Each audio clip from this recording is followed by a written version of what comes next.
Good evening. Let me know when we're ready. We're ready. Ready? All right, well, thank you all for being here. We'd like to start with the invocation and pledge of allegiance. Ms. Deb Hoffman, would you lead us, please?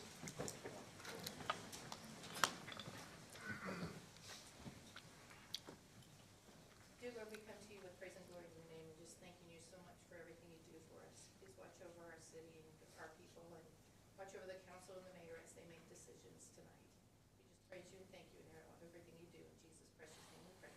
Amen. Amen.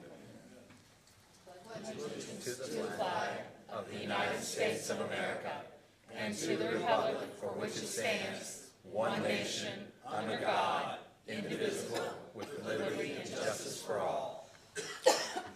Well, thank you. Ms. Brenda, we are starting at, what you got? 6 o'clock. All right, can I get a roll call, please? Bonnie? Here. Brad? Here. Jennifer? Here. Faith? Here. Mike? Here. Paula? All right, thank you, Council. All right, we need approval for the minutes from January 22nd. I can get a motion, please. I make a motion. Paula, I need a second, please. I'll second.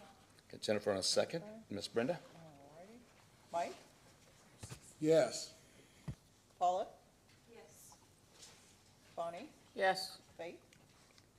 Yes. Brad? Yes.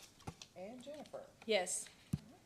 All right, we had to make a little bit of a change here. I know that you got the change with the presentation. So what we need to do, are we going to read the resolution now, or what? If you wanted to. Yeah, let's do this. We have a resolution to read first, and then we're going to have Scott and Arthur come up here. We send something to the council that we need to get approval for today. They need to know by Friday, of course. Give us all this big time, so I apologize again for, seems like a 911 situation, but we do need to get this approved. So, Ms. Catherine, if you will read our resolution, 02403. A resolution of the City of Shepherdsville, Kentucky, authorizing the mayor to submit a loan application and to execute any documents which are deemed necessary for the loan application for the 2024 Clean Water State Revolving Fund, CWSRF, for the Shepherdsville Wastewater Treatment Plant Improvements and Hydraulic Expansion Project, known as Wastewater Treatment Plant Project. Whereas on January 26, 2024, the Kentucky Infrastructure Authority, KIA, invited the City of Shepherdsville, Kentucky to submit a loan application for the 2024 CWSRF in the amount of $11,991,080, and whereas the funds for this loan will be allocated from the 2024 CWSRF Base Program Funding Pool, and whereas the wastewater treatment plant project is eligible for funding based on information provided during the open call for projects, which ran from October through December 2022, and whereas the City of Shepherdsville, Kentucky desires to submit a loan application to KIA for the 2024 CWSRF for the wastewater treatment plant project. Now therefore be it resolved this 12th day of February 2024 by the City Council of the City of Shepherdsville, Kentucky as follows. 1. The mayor is hereby authorized to execute and submit an application through KIA and furnish all documentation as may be required by KIA to obtain loan assistance from the 2024 CWSRF in the amount of $11,991,080 for the wastewater treatment plant project. 2, the mayor is authorized to carry out all necessary negotiations for and administer the loan assistance that the City of Shepherdsville, Kentucky may obtain from the 2024 CWSRF for the wastewater treatment plant project. 3, this resolution shall become effective upon its passage and approval. Thank you, Ms. Catherine. Scott, would you and Arthur come up here for a minute? And as they come up here, one of the things, obviously, I try to remind everybody that this is obviously our wastewater treatment plant. This is a separate funding mechanism towards our general fund that we operate, our fire, police. I always like to just remind everybody. But as we continue to grow as a city, the expansion part is a very vital part of everything we do in this city. So our wastewater treatment, and obviously, we've got Scott and Arthur here. I was going to take your good news away, but I'm not going to do that, Scott. You can give them the interest rate and all the good stuff. So you guys want to talk just a little bit about, I know we sent an email out to you guys, but I want them just to kind of give you a Cliff Note version again, and the public will hear it as well, of what we're trying to do as far as, got good news. So I'll let you guys go at it. Yeah, so we got invited to the program. We've been working with KIPTA on this for this particular project for the past several years. Justin Carter's done a lot of work for us. We were lucky. They were able to get us in the program this year. That interest rate is going to be 2.25% on this project, which saves us quite a bit of money for our ratepayers here. It's very advantageous for the city. So, of course, this is going to cover part of the project. We've got another $6 million coming in grant funds that was a big relief to us as well. We've also spent some money on the front end design. The project's ready to go. We're just scraping all the funding together right now. And so just for all of you, this is what we've been talking about before. We did something before Christmas, but it's also all part of the whole process. We've got $6 million in grant money that we got. That was Yeah. awesome. Now we have this loan with a low interest rate that's gonna cover 12 of it. That's 18 million of that project that's gonna be part of this expansion. And this is what, it needs to happen. But for you guys as council, we just need to be able to have your approval for that loan of $12 million at the 2.25%. Because again, what would that be? 4.5, 5? Yeah, if we go to a local bank, you're only pushing 5% on the loan right now, so. So it's one of the incentives, one of the things that these two guys did, and I know Arthur's on there, on the board of KIPTA.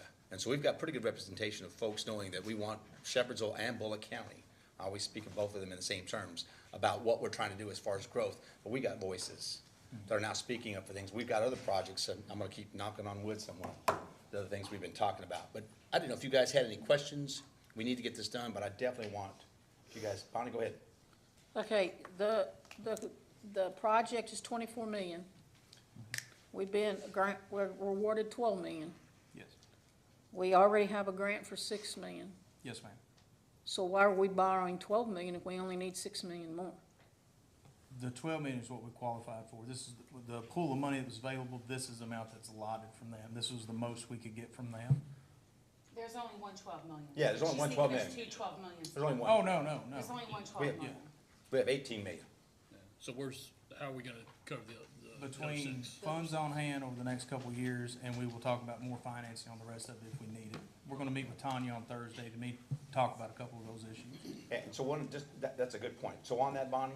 So, because it says here, we have been selected to be awarded almost $12 million on the Kentucky Infrastructure Authority. Okay, so that says awarded 12 million. It's, So we're not awarded 12 million? well, awarded the low interest rate of 12 million. Yes, It's not, that's not the free money. The Okay, grant is 6 million. So, okay, so we did not get $12 million from them, we got 6 million? Yes. Okay. That No, math- no. that- No, this is different. The 6 million was a grant we received. Okay, This is the 12 million low interest loan that we're now being awarded, that we have to approve that you guys, we can borrow that money. okay, You're that approving makes the two. sense, the math is adding up better now. All right. The No, math no didn't worries. make any sense to me before when I read this. right. So, and how much front-end expenses above all this have we spent? So on the design process, I'll have to get with Tanya on that to let you know where we've, over the past 2 years, we've been doing this project, so I'll get some totals. for And you so later that's on. come out of pocket, correct? Yes, and that goes towards that 24 million as well. It does? Yes. Okay, Yeah, this is just for your benefit, most importantly, is that this is the integral piece that we need for expansion on that wastewater treatment, as far as our growth and what's going on in the business on both the residential side and obviously the commercial side of things too, so. Arthur, did you want to add anything in this? Over the last few years, we've been trying to get funding for this project, knowing just how important it is for our community and especially our ratepayers. Knowing the expansion that we've got coming for us and coming to us over the next few years, this is that large project that sets us up for our future growth and allows us to take those rain events that gives us heartache and gives us sleepless nights, takes those out of the system to where that we can operate in more of a cordial, professional manner through these sort of storm events. This is a very big deal. I can't stress enough, like, no one in the country is getting this type of attention right now. this is the Blue Lick project? No, ma'am. No. This will be This the wastewater treatment plant expansion where you get 2 clarifiers, a new UV system, plant drain pump station, Okay, and so That was one of, that's this project. It's the expansion we've been talking about for the past several okay. years, Bonnie. Are we getting any money for the Blue Lick project? Because I know we talked We're about working that. on that. That'll hey, be Bonnie, next. that was this, Yeah, when I was knocking on the wood, that's the one we're talking about. yeah. Yeah. So what do you think this total project will cost? That's the 24 million. So totally 24 million? Yes, Okay, that's projected cost right now. okay, okay, thank you. And just Are for, you- everybody else's benefit, the two things that come into play here, as future growth, there's obviously a incurred cost that we have operationally to have sewer rates, have to be reviewed each year. But by having this, we're adding more customers too, which actually incurs helping us get that money back. So there's money gonna be recouped over the years as we do this. It's kind of like paying the money on the front end, because you need that growth, but you're gonna start bringing customers on because you need that growth. We've been in a very fortunate position where we've expanded our rate base without having to expand our rates, so it's been a good position to be in for us. Gentlemen, I always appreciate what you do. I know we talk a lot about this as well, with all the different projects we got. I know this is pretty important for us. So I didn't know if you guys had any questions. I just wanted to let y'all know, this is the first step, and so I'll say it legally, and then Scott can tell you practically. This is just an invitation to apply for a loan. Apparently, with them, you can't even ask or apply for a loan unless they say, okay, yeah, we're willing to look at your documentation. This does not automatically, legally speaking, grant us the loan. We will still have to, we have to submit all the loan documentation by March 11th, just so you all know that there's that other deadline. So I just want to make that clear, that this does not automatically, No. on a legal perspective, give us that loan. Scott's pretty positive that this is all a formality, but I just want to make sure you all understood. Being invited into the program The itself steps. is a huge step, so, we were fortunate that happened. So is this like the grant? So the grant we applied for, we were hoping to get more than the 6 million. Is that what we're doing with this loan? Is this loan like we're guaranteed this amount, or we're just hoping to get this amount? So we applied to get the full funding of the entire project to be covered by this KIA loan. Okay, They came back to us and said, this is what we'll get. this is what we can do based Okay. on the amount of funds that they have available. Okay, Because through the Kentucky Infrastructure Authority, they only have a certain amount of funds each year that they can allocate to projects. okay. We were very lucky to be near the top of the list in the alternate list. We didn't make the cut first off.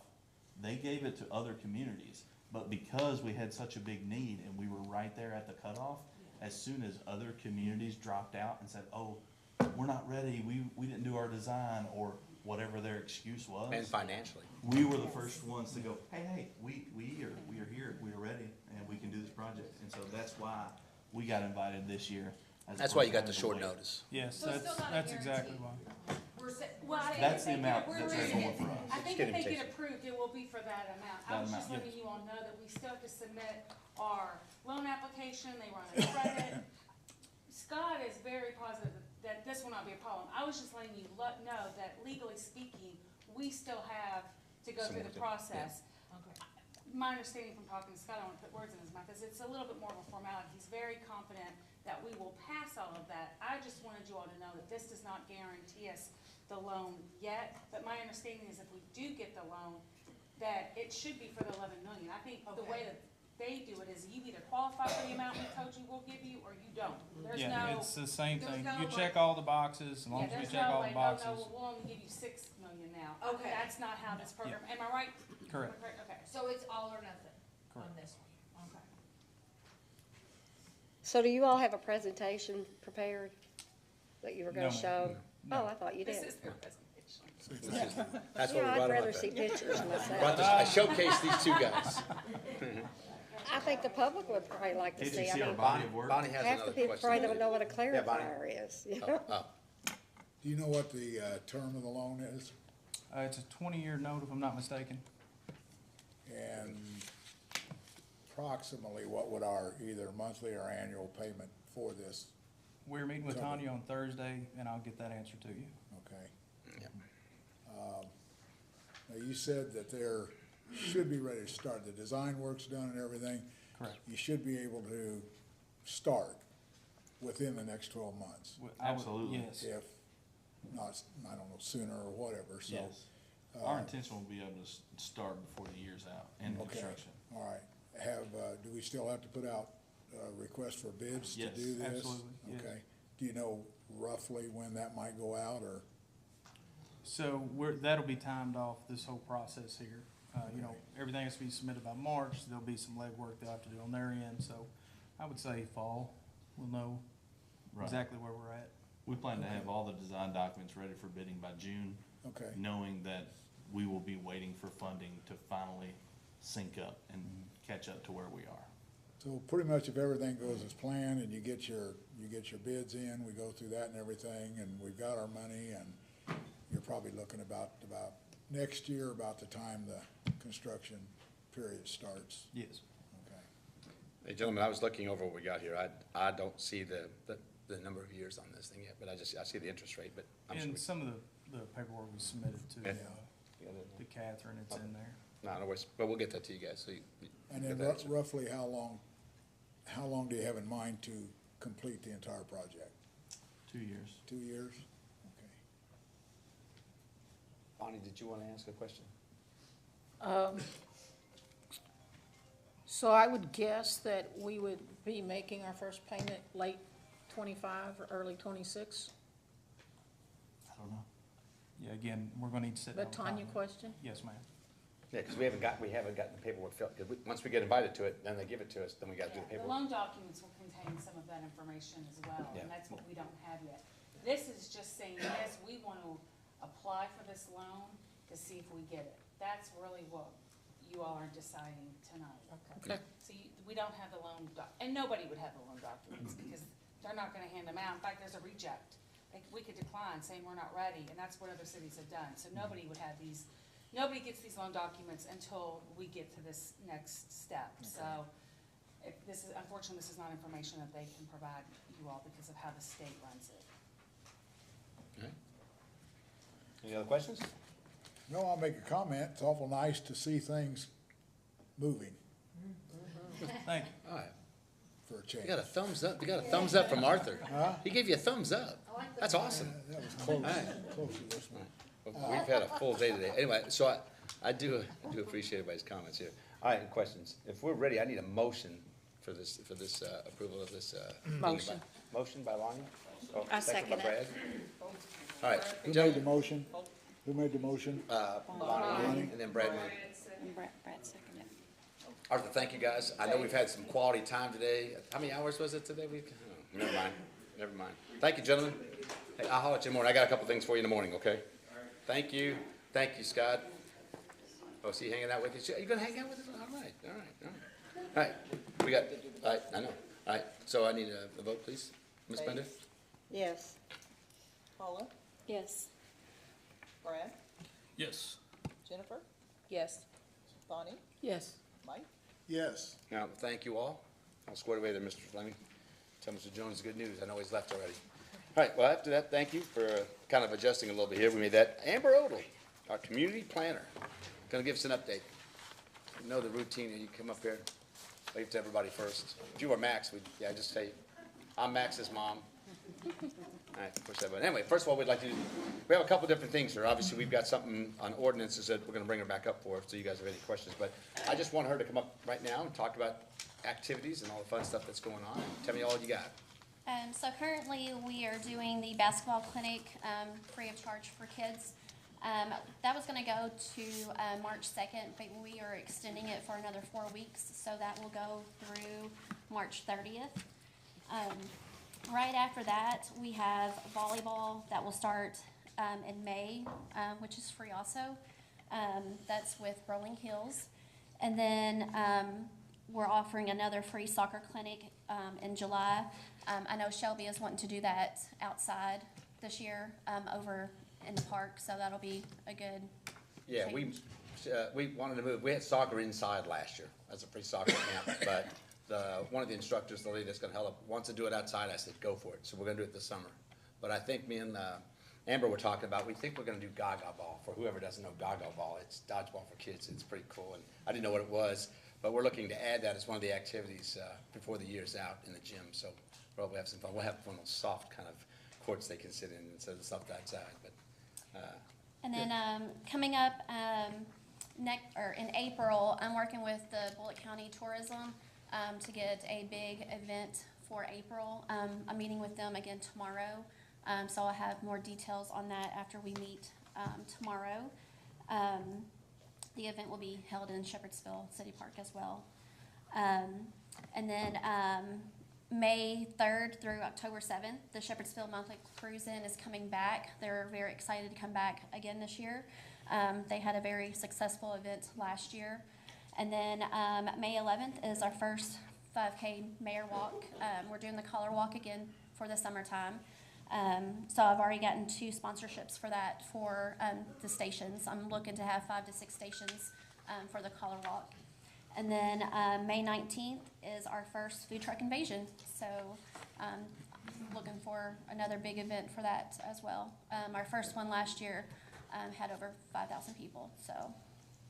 Yeah, those are gonna be big events. We've got that one, and we have one in September, the last Sunday of September. But it's a good event for the city. It's obviously a good showcase. We will have to kind of work, which is kind of a bad thing, but good thing, around a little construction.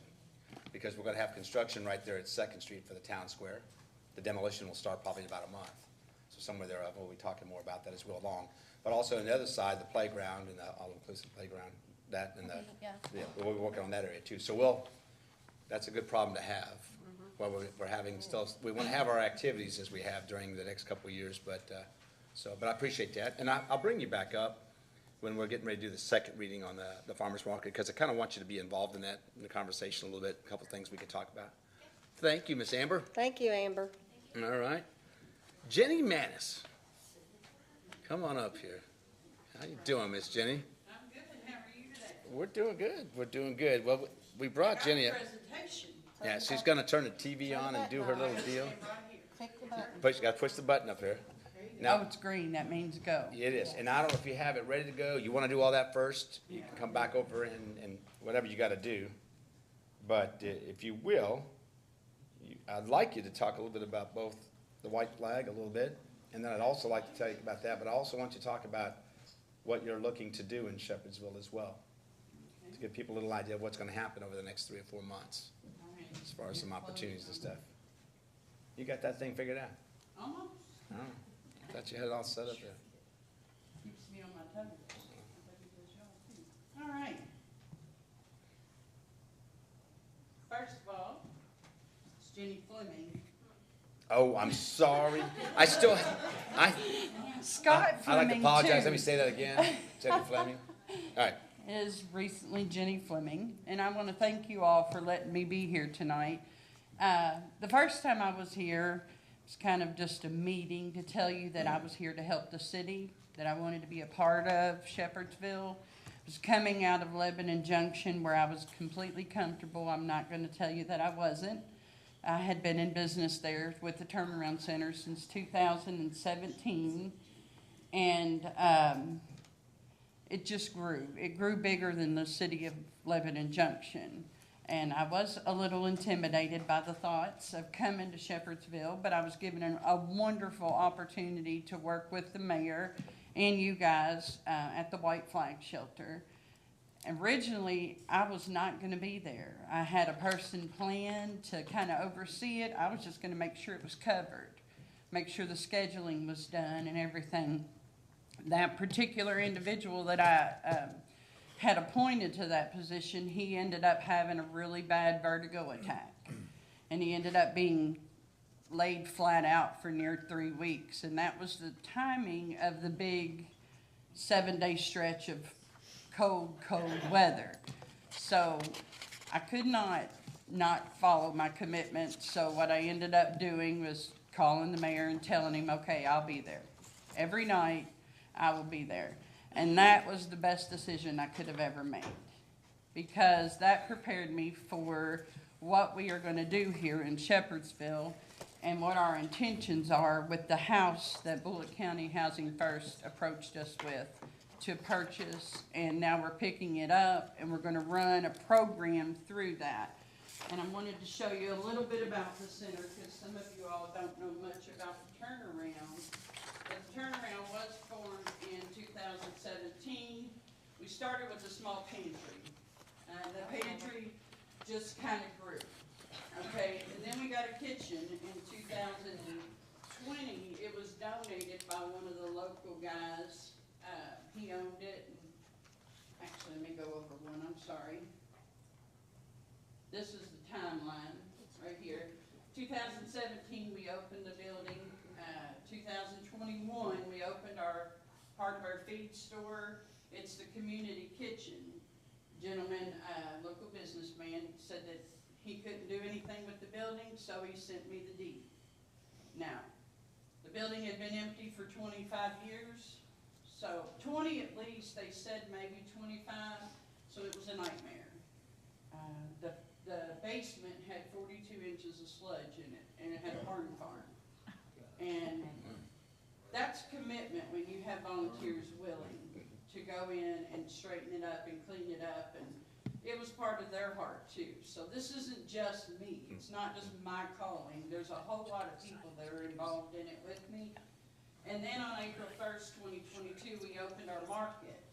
And the market is set up, it kind of just helps with these things that we don't do at the other two. You know, when you're down and out and you don't have toilet paper, you don't have paper towels, you don't have the hygiene items you need, and you can't afford them because even SNAP benefits don't cover that. Where do you go? Well, most of the time you just go without. Well, the third location is the market, and inside it, it covers all that. So if you need it, come. But it also comes with brand new clothes, brand new shoes, bedding for your family, different things in your house, household items that you might need, and they're all donated from 2 of our distribution centers here in Shepherdsville. So they're brand new. So the whole project at the market was that we would open it up to families who had lost everything in a fire or a flood, and it was first responder based. We wanted to help people help turn their life around. Then we brought in, thanks to Faith over here, all these dresses. The first year we've been doing a dress to impress type prom dress giveaway. First year we gave away, I think, 170 dresses. Last year we had 360. Wow. That we give away. Now we had some that we moved to another location so she could continue the process throughout the year. She's been giving them away all year long. And that's wedding dresses, prom dresses, different things, because that was one thing as a child that I didn't get to do. It wasn't really in the means for me to go to the high school dances and all of that, so it's been on my heart for years to make sure every girl feels like a princess. And she should have that right, because she is. That's her job. Anyways, sorry about that. So, I want to give you a little bit about the stats in 2023. It's our biggest year. Of course, we grew tremendously during COVID. When everybody else was closed down, the turnaround was open. And we were getting all the food that was supposed to go to the landfills that Gordon Foods was just stocking up and stocking up. So there were 38 semi-loads of food that came to the turnaround. We gave it all away. We would have 8-hour distributions. We would tell everybody, come and get it.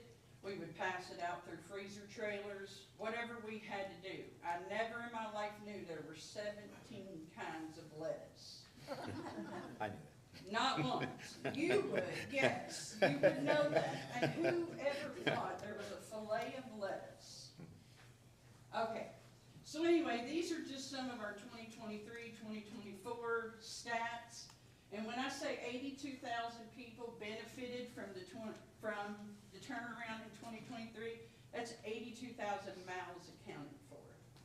That means these people received food. That means it was one meal. Sorry. They wouldn't have ate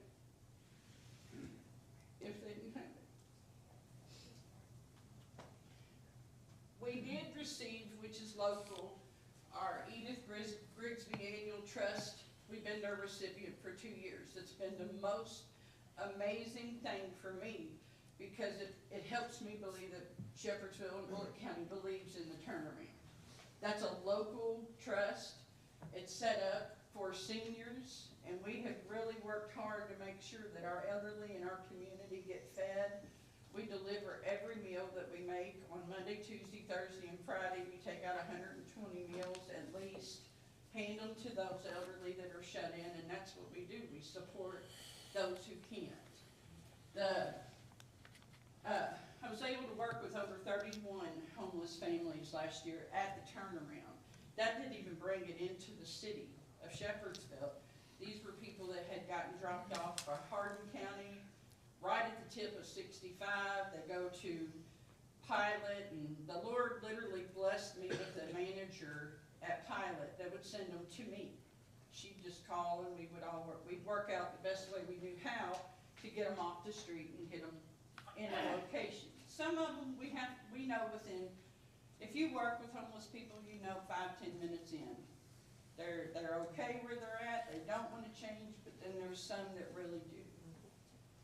And then my Letters to Santa program, yes, Virginia, there is a Santa Claus.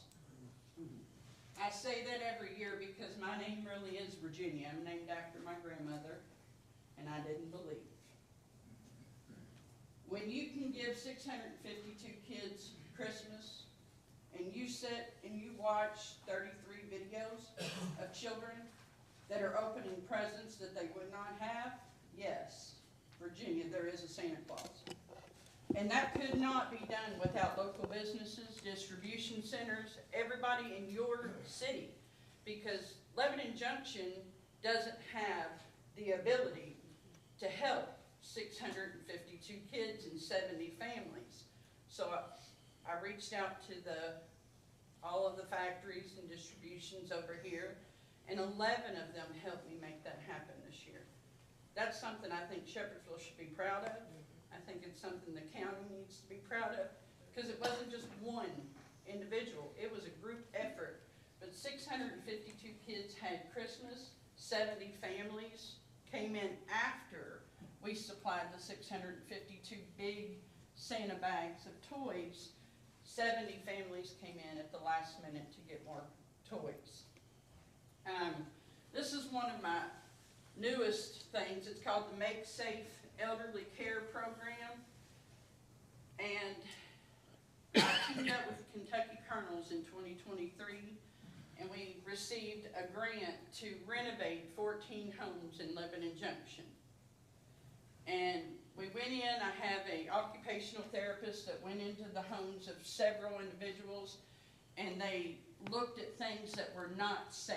Bathrooms, lights, fixtures, anything that was not safe. She wrote it down. We evaluated all 20 of the houses that we went into, and we were able to pick 14 homes that we could do some form of renovation to make their homes safe. And all this was done from the grant from Kentucky Colonel's matching grant. And then the labor, you'll hear me, when I talk about the turnaround, you'll hear me mention time and time again, Tri-State Cold Form and Steel. None of the things that we do could be done without them. They renovated that whole building. They have always been by my side. They've walked with me through this whole journey, and they donate their labor. Their people come alongside me. They go into these homes, and they fix them. And they don't ask me for a penny to do it. It is their gift to their people. And I mean, these things I can't even, I just can't. So you'll hear that name often. They've also been sponsors of all of our activities. They're always by my side getting me through.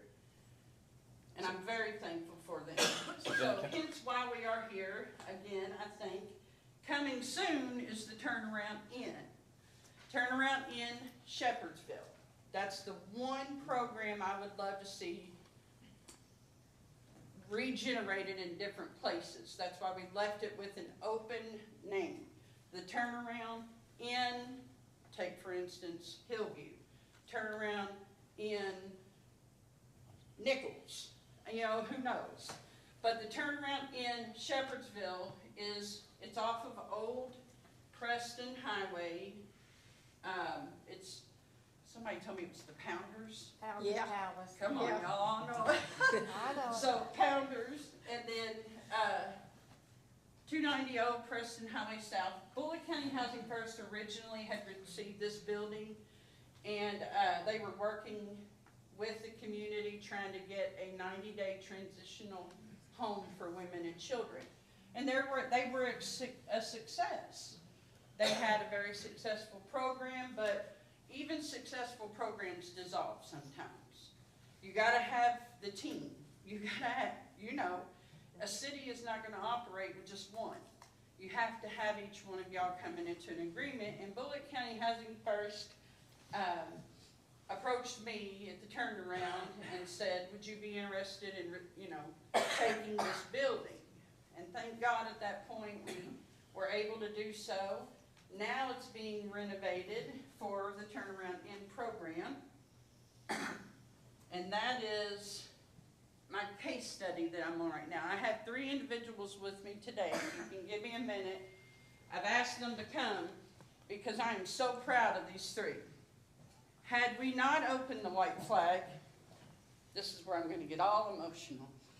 Had we not done that, city, I'd have never met these 3 people.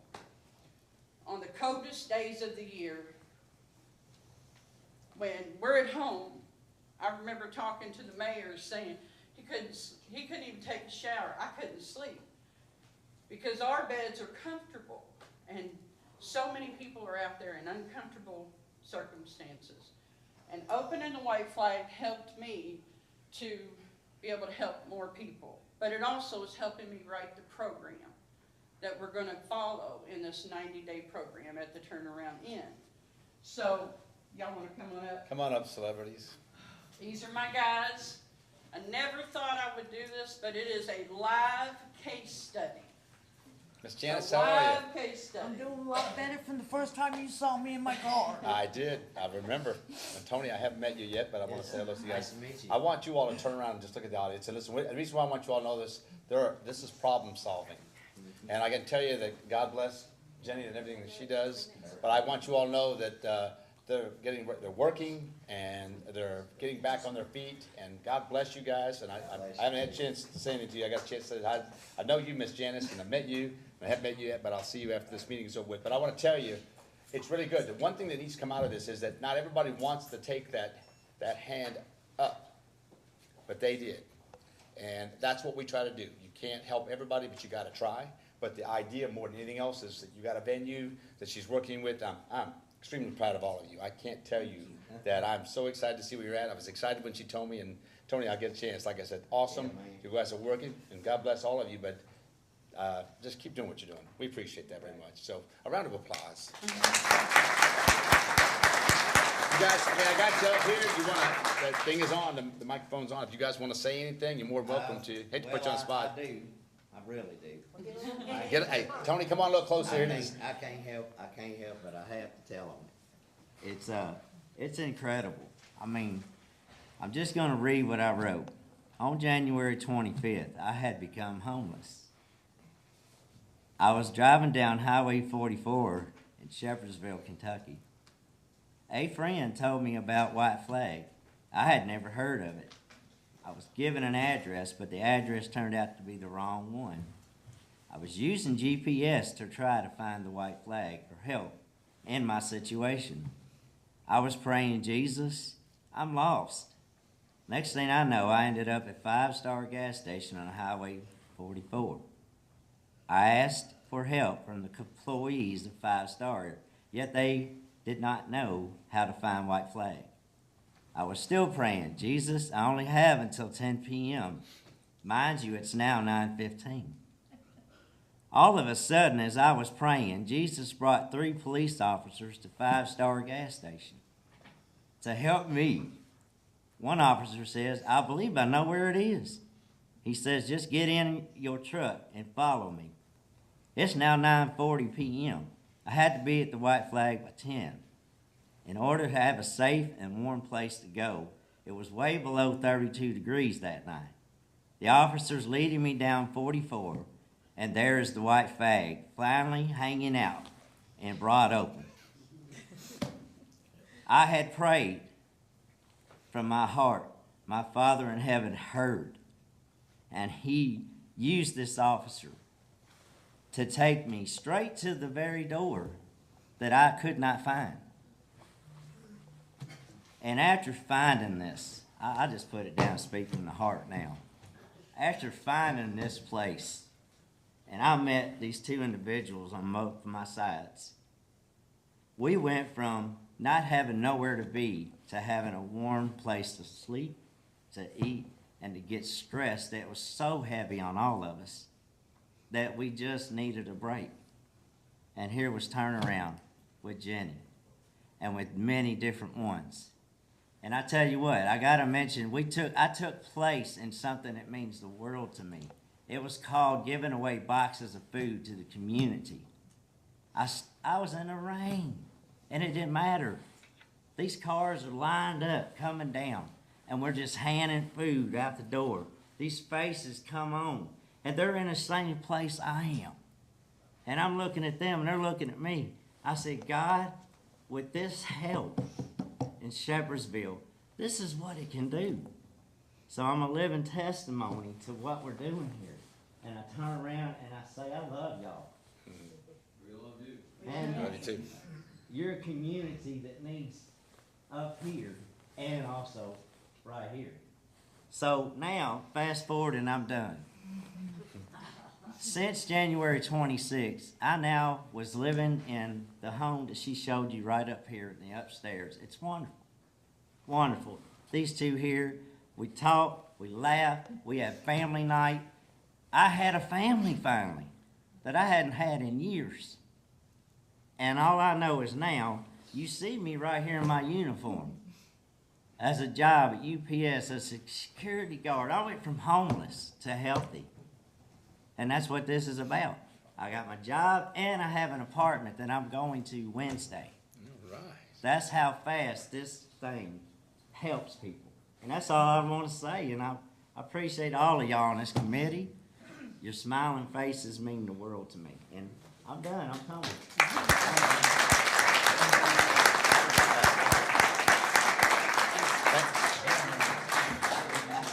Zach, thank you. I mean, I'm really proud of all of you and the steps that you've made. You keep doing what you're doing, Miss Janice. I'm watching you, okay? I know. All right. Now, it's in a good way. In a good way, I'm watching you. And I wanted to thank you for the white flag from the bottom of my heart. If it wasn't for that, I wouldn't know where I'd be. God bless you. All right? I'm glad to see you all doing well. For a round of applause again for these folks. I really appreciate what they're doing. You want to say something, Zach? I don't even know where to start. Come on, you got it. When I turned 17, I became homeless. It wasn't for my choice or anything that I did. It was just, it's kind of like a generational curse in my family. All my siblings got kicked out. My sister got kicked out when she was 16. My brother got kicked out when he was 17.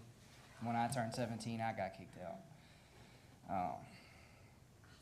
For, let's say, I want to say 2-3 years, I was on the street, sleeping wherever I could in a car that I could buy, rather if it was legal or illegally. I just wanted a roof, you know what I mean? And eventually ended up losing all that stuff. And I have a little one. I have a little boy. He's 2 years old. He just turned 2 this year. I know that. And I kind of let the stress and what my parents had told me and all that stuff get into me for so long. And I just felt defeated for so many years. And these past few years, you know, I just kind of gave up hope and everything, and couldn't really keep a job or keep anything to my name because, you know, everything's so expensive and got to pay for your food and pay for your phone, and you can't do anything without your necessarily necessities. And when you're by yourself, it makes it very hard. So, but when I came to the White Flag, Miss Jenny, well, actually there was a fellow named Justin in there, and he took me in. He dropped me off at McDonald's the next morning and asked me if I wanted to help put out chairs in the church, and I told him yeah. He handed me a $20 bill so I could get something to eat, and introduced me to Miss Jenny, and she's been the most understanding person I have ever met. She put a roof over my head the very next day, made sure that I had my own room, food's in the fridge.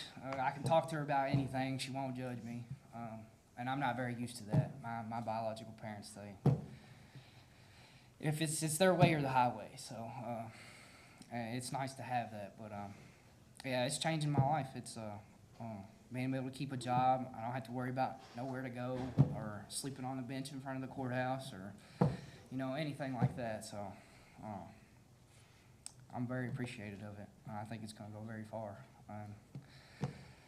Hopefully it grows and other people my age can understand and where I'm coming from, because not everything is everybody's fault. When you see somebody walking on the street, it's not always their fault.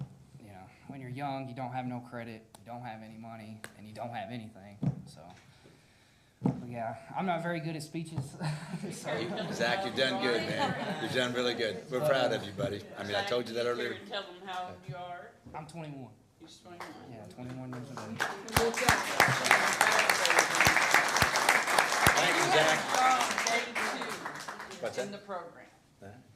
I'm really proud of all of you. Tony, I can't- And this is why we do what we do, guys. We help people turn their life around. I am not going to do it for them. I am gonna give them every opportunity to turn their life around. That's why we're called the Turnaround. And the case study program that we're doing, that I'm working on right now with these guys, we meet up every day, we talk, we write things down, we get it together. It's called Homeless to Healthy. And healthy in your mind, your body, and your spirit. Because if your body's out of whack, your mind and spirit ain't gonna work. If your mind is out of whack, your body and your spirit ain't gonna work. So bringing it all together for the whole body being in the right accord to get out of your current situation. 30 days, they have to become, it's really in the very tip part. Y'all gotta understand. They have obtained necessities to become healthy. In the next 30 days, they have to actively be searching for housing and different things. And then there is a responsibility on their part because they are working.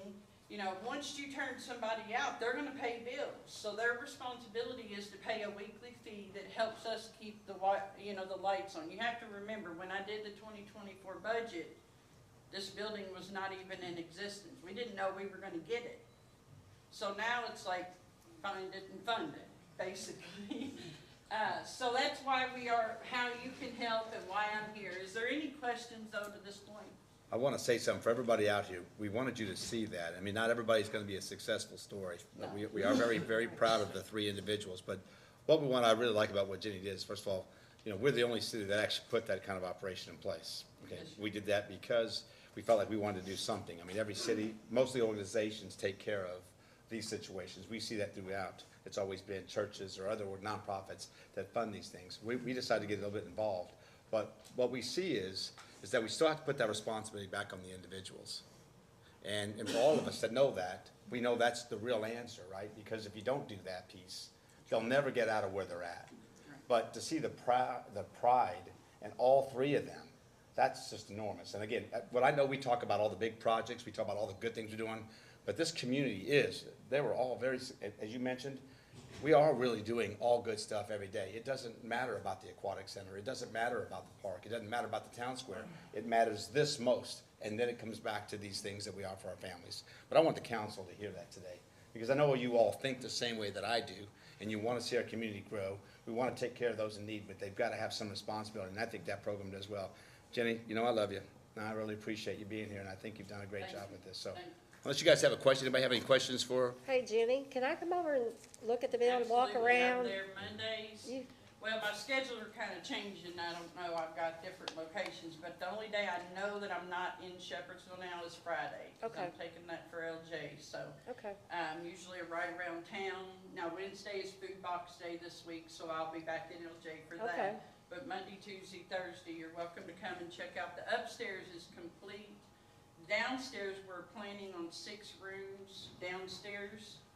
Real quick for you, how many volunteers you have working somewhere? I have over 80 that work with me in all of my locations. I can't do this alone. No. When we picked the location for the White Flag, there was 9 people in there working. She had 9 people, and they finished it in half a day. Cleaned it all up and everything. It's like, oh my gosh. I went over there and had electricians and plumbers, and like, oh my gosh. So yeah, you do have a lot of good people that work with you. So I do. So I'll give you a call. Okay, you're welcome to come, Jenny? and it's pretty open. The basement, of course, we're waiting, or not the basement. I know what you meant. My dad tells me I can't call it that. The bottom floor, it's all based on permits and all of the things that we have to follow. So we're trying to do all of that. But what we would need, if anybody was to ask how you can help, we want volunteers. Of course, I'm always taking volunteers. Donations to help us as we get it going. Financial support for the first month. I'm hoping to sponsor each individual for the first month so that they don't have to worry about that while they're getting their mind together. Because you're coming out of completely not knowing where you're going to lay your head to where you're laying your head. And knowing that you're going to open the refrigerator and it's going to work. Knowing that when you turn your lights on, they're going to work. That's an amazing achievement for some people that we take for granted. The water is the coolest thing. They can get a shower every night, and I'm not, you know, they don't have to pay $18 at your local Pilot or Love's. So, looking to get sponsors, $350 a month, and I figure with it's a 3-year program and 8 rooms, up to 32 sponsors a year was all I would need for the first month. Yeah, two things here. Amber, make sure that we kind of tie this all together. We can put something on the website if we want to try to figure that out. We'll get with our new guy, Mikey. Yeah, and then, but I want to make sure we do that. And then if you will send something to me, I'll send something to the council. All right. So you all can take a look at that and see what part you want to fit into it. Yeah, We'd because love to have you guys. it would be nice if you would compile a list of, like, the donations you need. Yeah. Yeah. Because I know a lot of people. Well, see, I'm still writing the process, and I'm still in the early parts of, we're only, what, day 17, guys?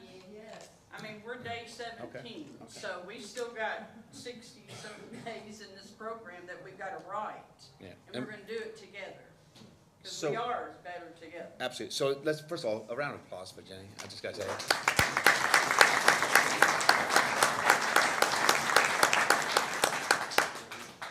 Awesome. All right.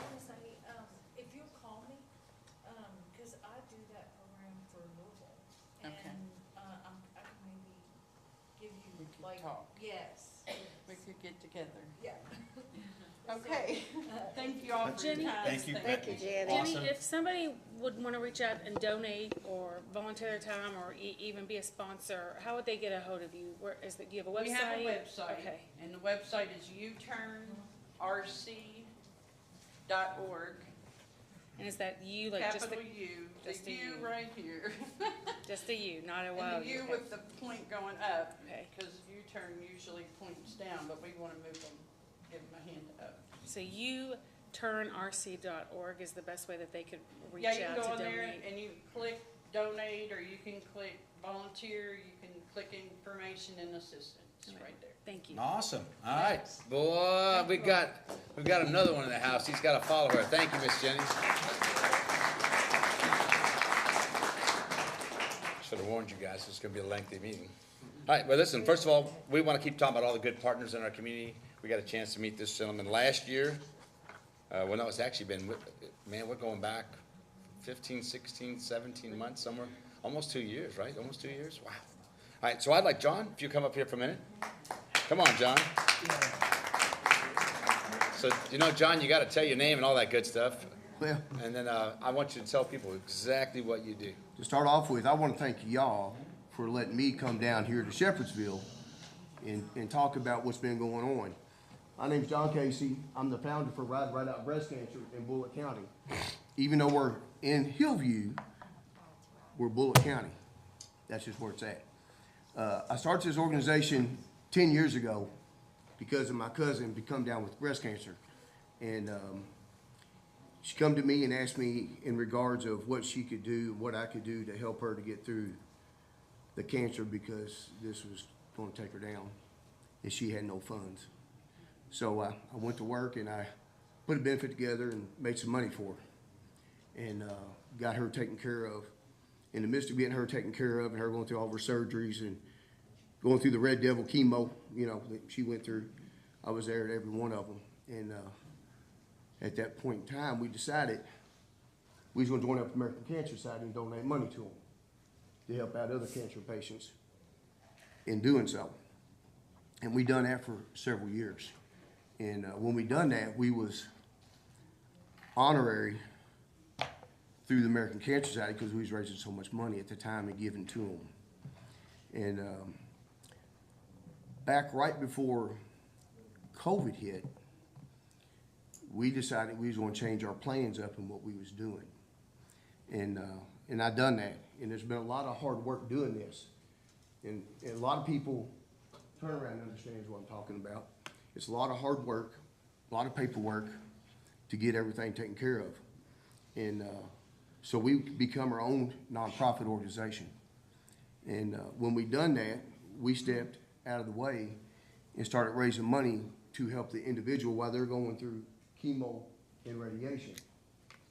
Help them with their mortgage bills, their electric bills, their water bills. Whatever we could do to help them take the burden off of them is what we done. So we done that, and after we done that, we realized there was a bigger need for more money to help out because there wasn't enough money going where it should have been going to help the cancer patient out while they're going through chemo. So at that time, we got a gaming license. If anybody knows anything about gaming, all that I'm gonna say is it's a headache.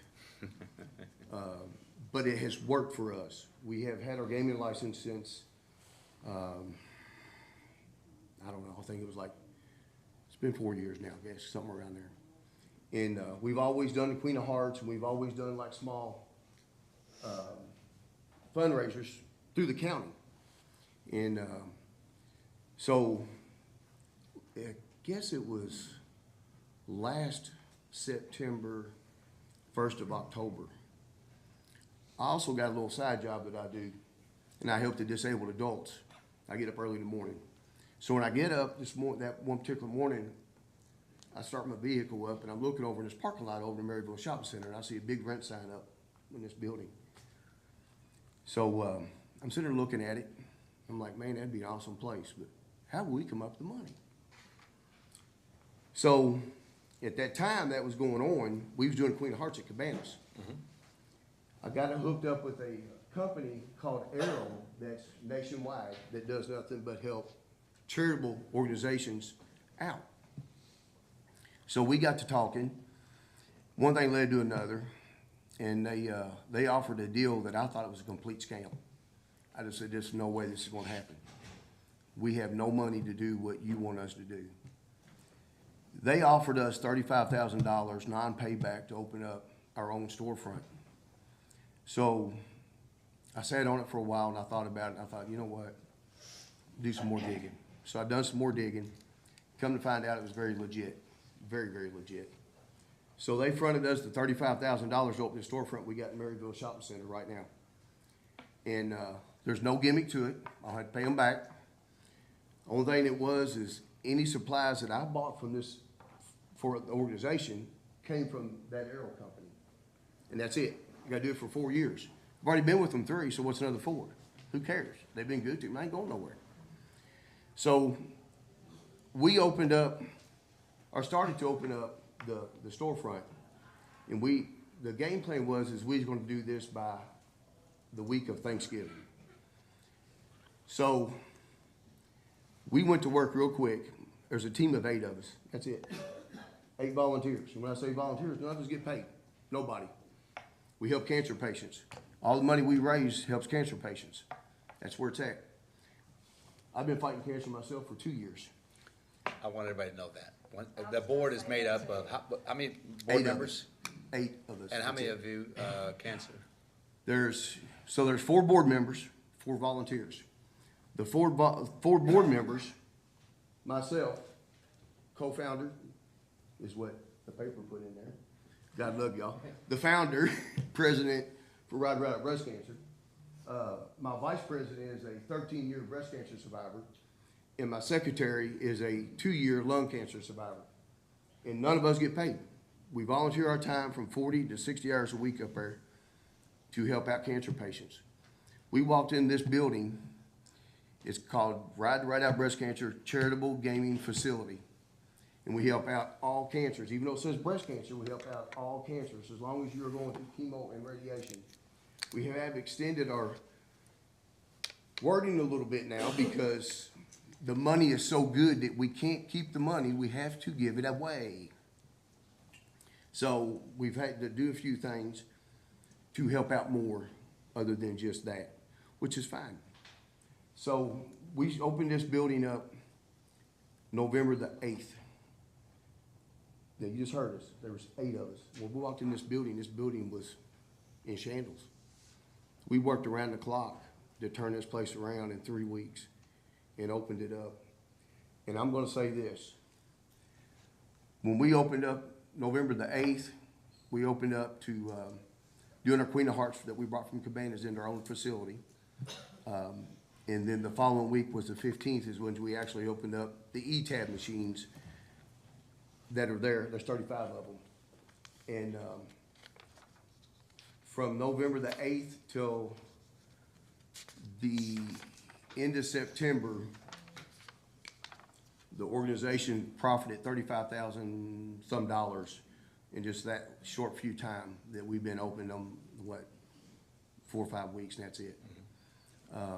Which is really good because the organization prior to this was only doing about $100,000 a year. Now, here's the other side of this. This is amazing. If you sit down and you look what today's date is and go back to January the 1st and the amount of money that we've already raised, we're gonna be $1 million nonprofit organization in Bullitt County. Wow, that's amazing. And I'm gonna stress this. None of us get paid. None of us. All the money helps cancer patients. You've been around, the wife's been around, Larry and Dolores, they've been around. Jen, you've been around. Rob's been around. Knows what we do and how we do things. We do. And if you know anybody in Bullitt County that needs help, that's going through chemo and radiation, that's what we're there for. And just because we have the machines there, a lot of people say, man, I don't like gambling. You don't gotta gamble. You come up there and bullcrap with us. You sit around, you can bring food in. You can sit around and watch TVs. We got 3 TVs, 35 games. We got games for kids to play. We are a family organization. Just because there's machines in there they call gambling, you can bring the family in. That's just where it's at. We've always been like that, and we're not gonna stop. We're gonna keep going. I'm proud of you, young man. Proud of what you guys have done. I know we got to see a lot of it. You were at Cabanas up until about, like I said, 6 months, 5 months ago. Yeah. 5 months ago. So I think the thing it goes back to having another organization in Bullitt County. We got to see you here in Shepherdsville. We know you do well in Hillview, and we know it affects everybody. Sure it does. And we want that, so we appreciate, that's an outstanding number. That really is, and the things you're gonna be able to do with that kind of money, that's awesome. I'm gonna say this. I was a troubled kid. Couldn't have guessed. I couldn't have guessed. Look, Couldn't I was a have troubled kid when I was younger. I lived in Boys Haven. I was on the streets. I was in jail. I was kicked out of drug rehab centers because I wouldn't follow the rules. I went to North Bullitt one day and got kicked out and told never to come back. So I don't have a high school education, don't have a college education, and here we are sitting on top of what we're sitting on and doing what we're doing to help the community out. Countywide, not just That's right. Countywide. That's right. And to do what we're doing, this is amazing. I wish I could have brought the rest of the group here tonight. Sure. Because there's a lot of testimony to this. If you go back and you look here not long ago, Fox 41 News done a news clipping on us. And Stacy, the vice president, done her ordeal. I was out of town that day, or that weekend with grandbabies. And when I seen it, I lost it because I know Stacy's story and I know what she's all about. And for her to do what she done, and that clipping went nationwide because Arrow, the company we get our machines from, seen that clipping and took it across the United States to all of their people. And things have been kind of just flowing and going and getting bigger and better. And we're only open 3.5 days a week. We're open Wednesday from 12 to 10. Open Thursday, 6 to 10. Friday, 12 to 12. Saturday, 12 to 12. That's it. To do the kind of things that we're doing in the community is unbelievable. We've reached out to do a lot of stuff. I've known you for a little bit, and I do think your heart's in the right place, and I think you are doing exactly what you said to do, and you've made an impact. You've made a believer out of me. And you know, My wife will tell you that. Y'all know yourself. I mean, I've been going through chemo myself. Well, we've been trying to get all this together. If I stop, I'm going to say I'm going to die. You ain't gonna stop. I ain't going to stop. You ain't gonna stop. That's what I was just telling the wife just a little bit ago. What'd I tell you? That's why me and you get along so well, because you don't stop and I don't stop. But I love y'all, and I Yeah, thank thank you. y'all so much for letting me be here. And y'all are more welcome to come up to us. Yeah, see, there you go. Thank you, John. John, thank you for what you do. Yes, sir. I couldn't do it without a team. It's not no lie in this thing. It's a team. We know that. And if I had a team like her, holy sheesh. Well, thank you very much, John. We're glad you're here. All right, we gotta get back. We're gonna finish up. I know we have a lot going on, guys, so bear with me. We got old business here. We have 3 of the, and we do each one of them. And we'll vote on, first, we need motions and seconds, and then we'll obviously vote on each of these summaries on the Eastview properties. So, Ms. Catherine? Summary of ordinance 024001, an ordinance amending the Bullock County City zoning order and the Bullock County City zoning map as amended, changing the zoning of .395 acres more or less located at 546 Eastview Drive in the city of Shepherdsville, Bullock County, Kentucky, also known as parcel 045 SWP 04002, from R1 residential to R2 residential. Summary: 1, rezones approximately .395 acres located at 546 Eastview Drive in the city of Shepherdsville, Bullock County, Kentucky, from R1 residential to R2 residential. 2, provides for repeal of inconsistent laws, severability provisions, and an effective date upon passage and publication. Right, I don't know if we have any other questions, but I know we've been talking a little bit about this, and I know we're working on some stuff, but we want to make sure that, if you have any other questions, please. I'd like to hear from you. If not, I'd like to get a motion and a second on this one. Yes? I have a question. Yep. Will this be section 8 in a housing? No, this is the Airbnb. Oh, no, Airbnb. I'm Yeah. sorry. No worries. All right, anything else? All right, I need a motion, please. Brad's got a motion, I need a second, please. Second for Paula. Hold on. We got pen issues up here. We got ink issues. Yes. Okay. Maybe we're running out of money, we can't buy pens. Faith? Yes. Jennifer? Yes. Mike? Yes. Brad? Yes. Paula? Yes. Bonnie? Yes. All right, 024002, please, Ms. Catherine. Summary of ordinance 024002, an ordinance amending the Bullock County City zoning order and the Bullock County City zoning map as amended, changing the zoning of .480 acres more or less located at 572 Eastview Drive in the city of Shepherdsville, Bullock County, Kentucky, also known as parcel 045 SWP 04001C, from R1 residential to R2 residential. Summary: number 1, rezones approximately .480 acres located at 572 Eastview Drive in the city of Shepherdsville, Bullock County, Kentucky, from R1 residential to R2 residential. 2, provides for repeal of inconsistent laws, severability provisions, and an effective date upon passage and publication. All right, again, these are the 3 properties, we're just doing them separately in the voting. If we have any questions, I need a motion. I'll make a motion. I'll second. Second, we got Faith and then Brad. Ms. Brenda? Okay. Mike? Yes. Bonnie? Yes. Paula? Yes. Faith? Yes. Jennifer? Yes. Brad? Yes. All right, Ms. Catherine, thank you, guys. 024003. Summary of ordinance 024003, an ordinance amending the Bullock County City zoning order and the Bullock County City zoning map as amended, changing the zoning of .436 acres more or less located at 596 Eastview Drive in the city of Shepherdsville, Bullock County, Kentucky, also known as parcel 045 SWP 04001B, from R1 residential to R2 residential. Summary: number 1, rezones approximately .436 acres located at 596 Eastview Drive in the city of Shepherdsville, Bullock County, Kentucky, from R1 residential to R2 residential. 2, provides for repeal of inconsistent laws, severability provisions, and an effective date upon passage and publication. All right, so I need a motion, please. I'll make a motion. I'll Paula, and a second. Second, by Jennifer. Who was second? Second was Jennifer, please. Okay. Paula? Yes. Brad? Yes. Bonnie? Yes. Mike? Yes. Jennifer? Yes. Faith? Yes. All right, thank you, Ann.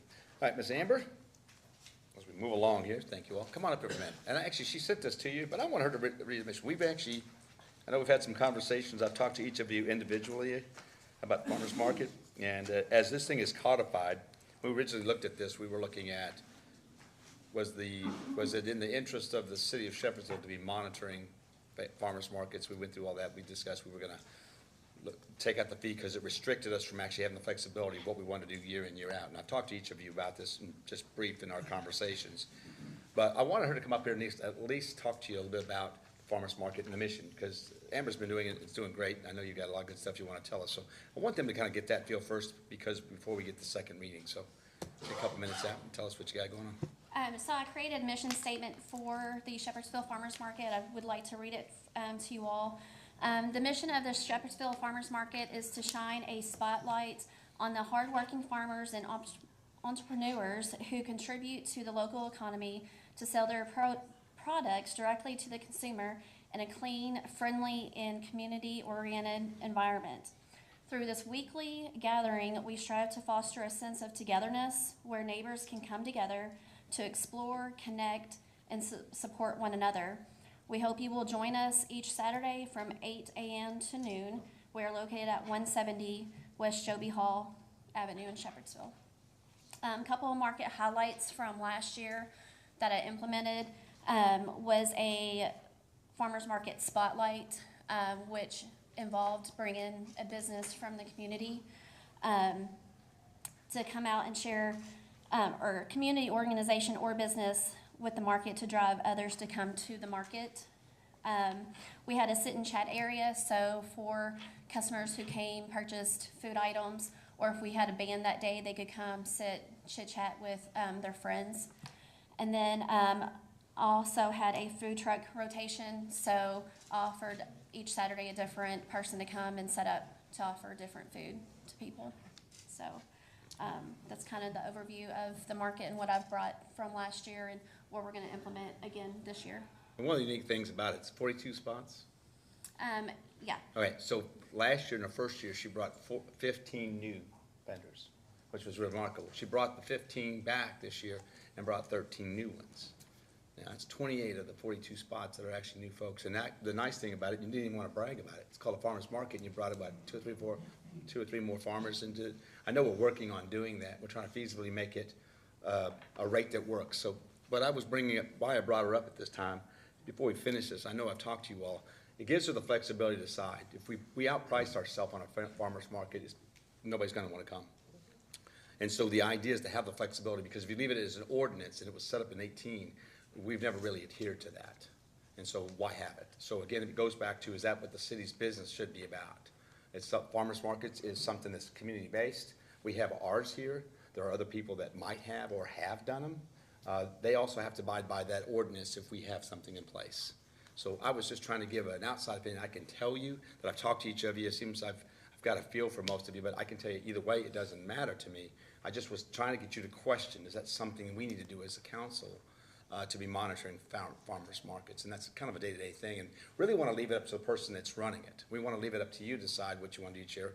Obviously, however we vote, we don't vote for it, it's going to go to 20. But obviously, in talking to Amber, she was going to lower it from last year's price, and that's kind of nice without having to come in and get a first and second reading. And that's kind of where this was, to give this person all due diligence. We appreciate it. And if it's not you, someone else, we want to give them the same. I'm not firing you today. I want to make sure that's clear. But I do think it's important for everybody to know that that flexibility needs to be the person that's running it, to make sure that you have the right thing. If you don't have the pulse of what your farmers market folks can handle, then it's not going to be a good one. And I know that you're very capable of it. You've shown us already in a short period of time. You're running with it. So that's what I wanted you all to know about this. I know I've been a little lengthy, but that doesn't surprise you guys, right? I'm a little lengthy? No. Okay, as long as you're not surprised. All right, so with that said, I just wanted to do that, and we're all going to have unless you have any questions for Amber, if there's anything you thought about, anything you want to ask her real quick, I thought I'd leave her up here for you guys to at least ask her a question or two. If not, I'll get a second reading, and then we can actually vote on this, okay? Amber, first of all, again, I know we've said it to you, but thank you for what you're doing. I think you're off to another good start for this year, and I think it's going to go really well, so. Thank you. Thank you. All right, with that said. Has everyone seen the codification ordinance, the ordinance as it's codified, and what we're, because it's literally 2 sentences.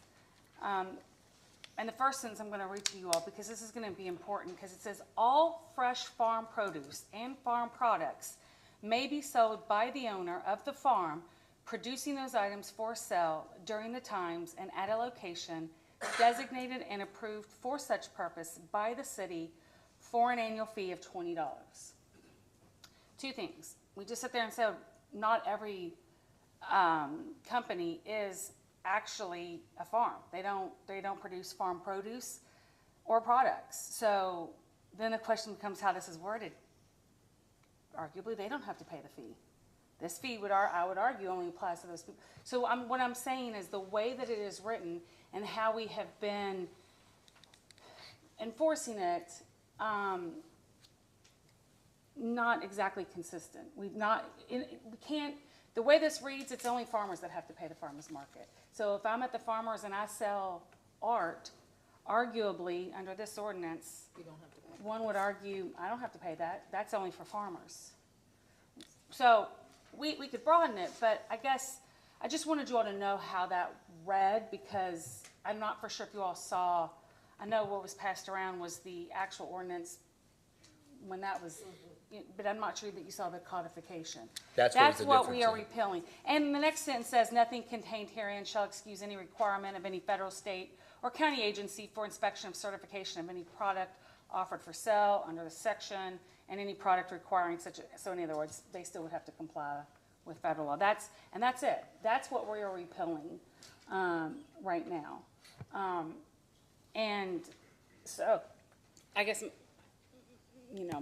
I don't usually give you guys a lot of my opinions on this.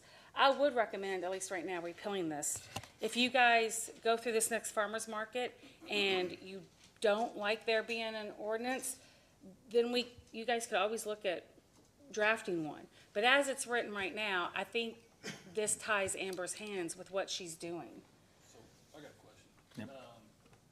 If we, it seems like the whole purpose of the ordinance was to set the fees, right?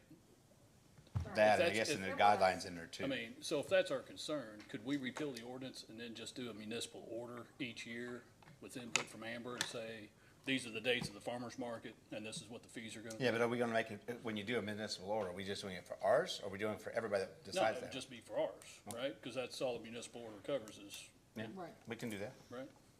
Unless you guys are okay. She actually lowered it by 25. Right. From the 75 the year before to 50. Yeah. That, again, we're only looking to cover our costs. This is not a profit-making thing at all. We're just talking about the time she invests. That's all we ask. But I think that might be a good way to alleviate some people's concerns about knowing what the costs are gonna be, so. Yes, because municipal orders, you don't have to do 2 readings. Right. Yep. So that would cut What do you down think? on that. But my recommendation is, at the very minimum, I would say, because when's farmer's market getting ready to start, or when are you really gearing up with these individuals? I'm hoping to have my first big meeting with the community, March. Okay, so as of right now, the way this stands, I don't think she should be charging fees to anybody that's not a farmer. Yeah. And that's not what we're doing. So that's why I'm like, let's repeal this so that she can move forward. And then as the season goes on, you all can always, if you're uncomfortable, we can always pass a municipal order that encompasses a lot of what she's doing. Or if you're happy with it, you can just let it ride out, and then when you're not, you can always then move forward with a municipal order. You still has a council if you need that. I think it's just the fact that we need to look at what are we doing here. We have other things that are bigger and better for us to be managing. The biggest thing is if we can regulate that fee and it makes it fair and equitable every year, I think we're all gonna be fine. I think we should just let Amber do what she thinks is best for the farmer's market. She's been doing a great job. I don't think the city needs their hand in it. Okay. Mike? I think that we need to leave it alone for the moment. We can turn back around and repeal it to include anybody other than farmers that we want, but for now, I'd like to leave it alone. You wanna leave it as it is? Leave it as it is. If we need to do a special thing to include other people other than farmers, then we can amend that, but I don't wanna amend it to where we give somebody else all the control over it, no. Okay. Well, let me read the ordinance, that way we can further discuss it, and then you all can do a vote. But I just wanted to share with you all what the codification was. Summary of ordinance 024004, an ordinance repealing section 110.22 of the Shepherdsville Code of Ordinances related to farmers market annual license fee. Summary number 1 repeals in its entirety section 110.22 of the Shepherdsville Code of Ordinances related to farmers market annual license fee. 2, provides for repeal of inconsistent laws, severability provisions, and an effective date upon passage and publication. All right. Well, thank you. All right, do we have any other questions, or can I get a motion? What's that? Okay, you got section 110.22 in the summary, it still says 02 in the ordinance. She made the change. I made the changes. I apologize if maybe a new ordinance wasn't printed out. But it is, Mike, The 22, section 110.22. Yeah, she made that correction last meeting. So, I apologize that that's not on the copy of the ordinance, but when we go to sign that, I will double check and make sure that it is Yeah. correct. Mike, thank you. All right, can I get a motion, please? Paula, need a second? I'll say. All right, Miss Brenda? Mike? No. Bonnie? No. Paula? Yes. Brad? Yes. Jennifer? No. Faith? No.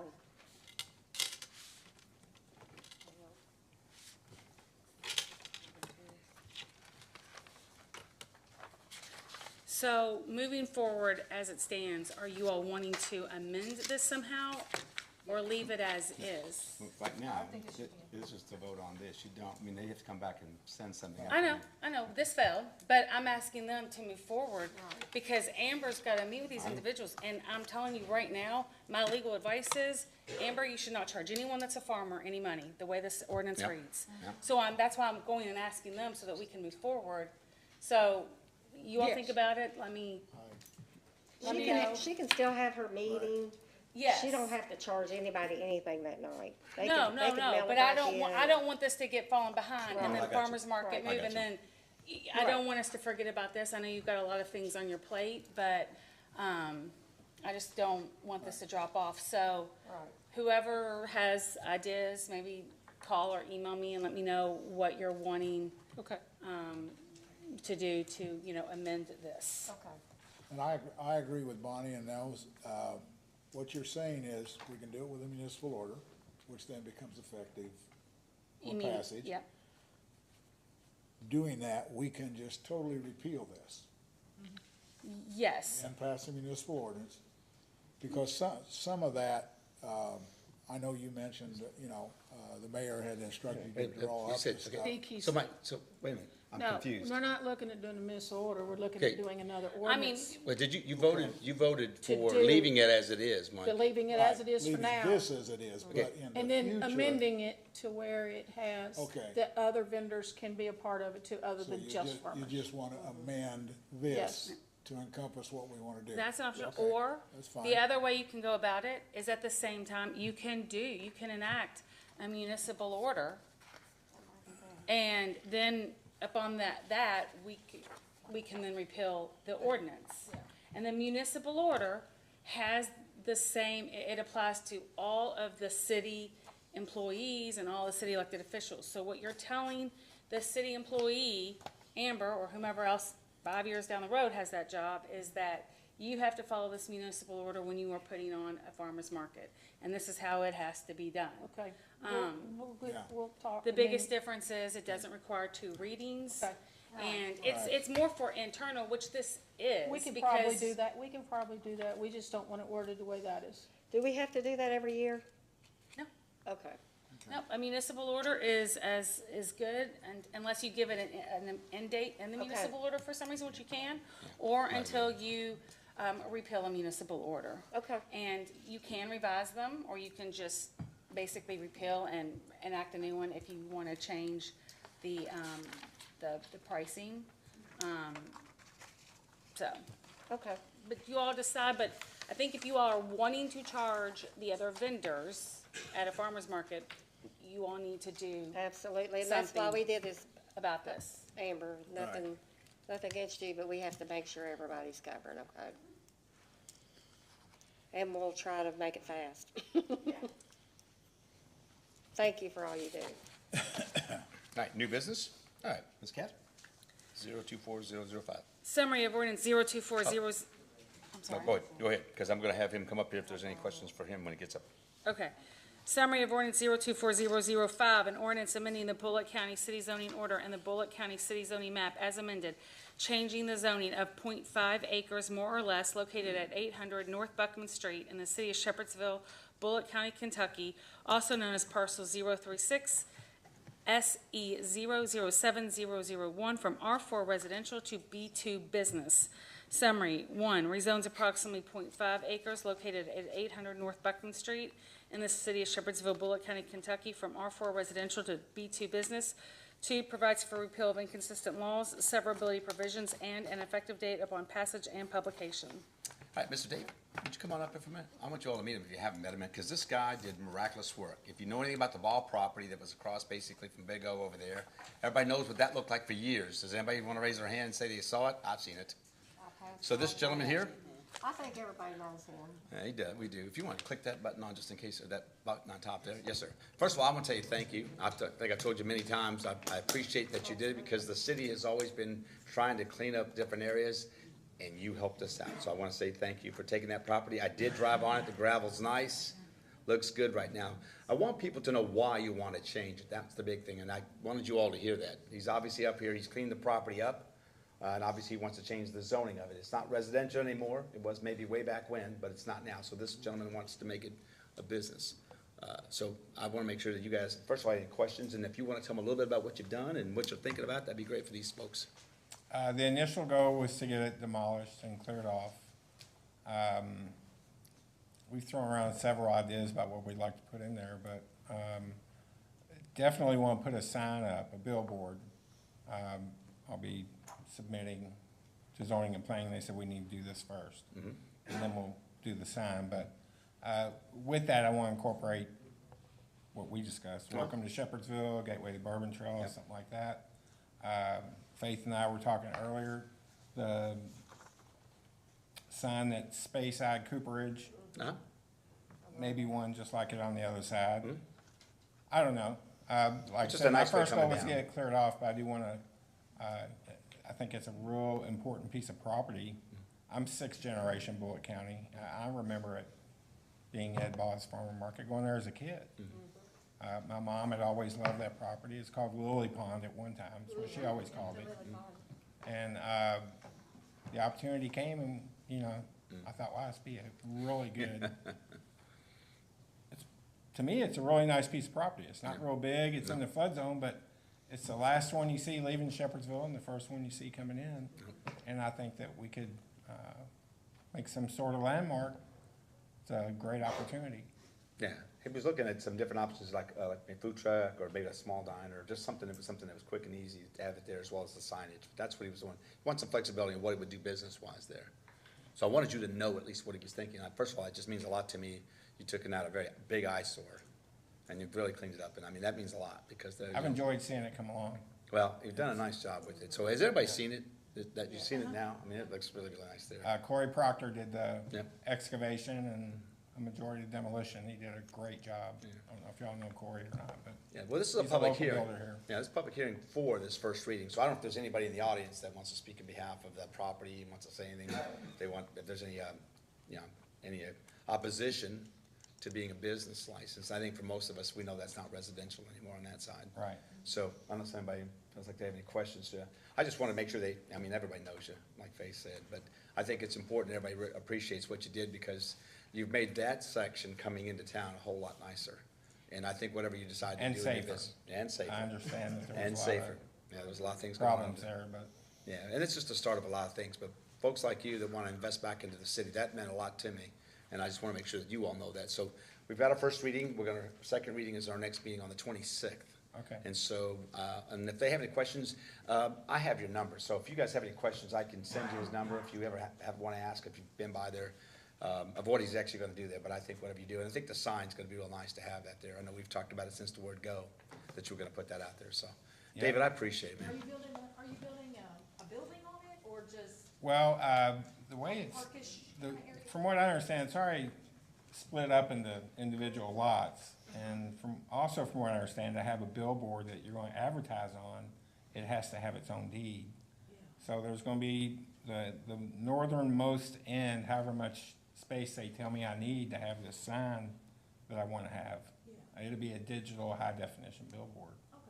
I want to do community announcements, obituaries, things going on here at City Hall, and try and make money too as a business. But the rest of it, I don't know what we can do with it. And for the time being, I'd like to have food trucks out there when the weather gets nice, rotate them through the weekend. And it may be a year before we start building anything. Like I said, my initial goal was to get it cleared off demolished, and where it's at now, we just put gravel down last week. Yeah, but if you go, Just thinking kind of picnic area with food trucks and stuff. Initially till, I mean, I discussed with a partner, putting a gun range there. There's plenty of room for a firing range, so police can have training all the way around. That could be something, we talked you know, about that. just something to think about, but, yeah. until that, we get to that stage, I'd like to be able to use it for something. Couple food trucks, rotate them in and out during the And summer. you or got something. subdivisions on both sides, on the left side there with both, you Yeah. know, Mallard and the Point, so you have an opportunity to both grab something and then go home, so. Yeah. All right, well, I appreciate, David, thank you for being here.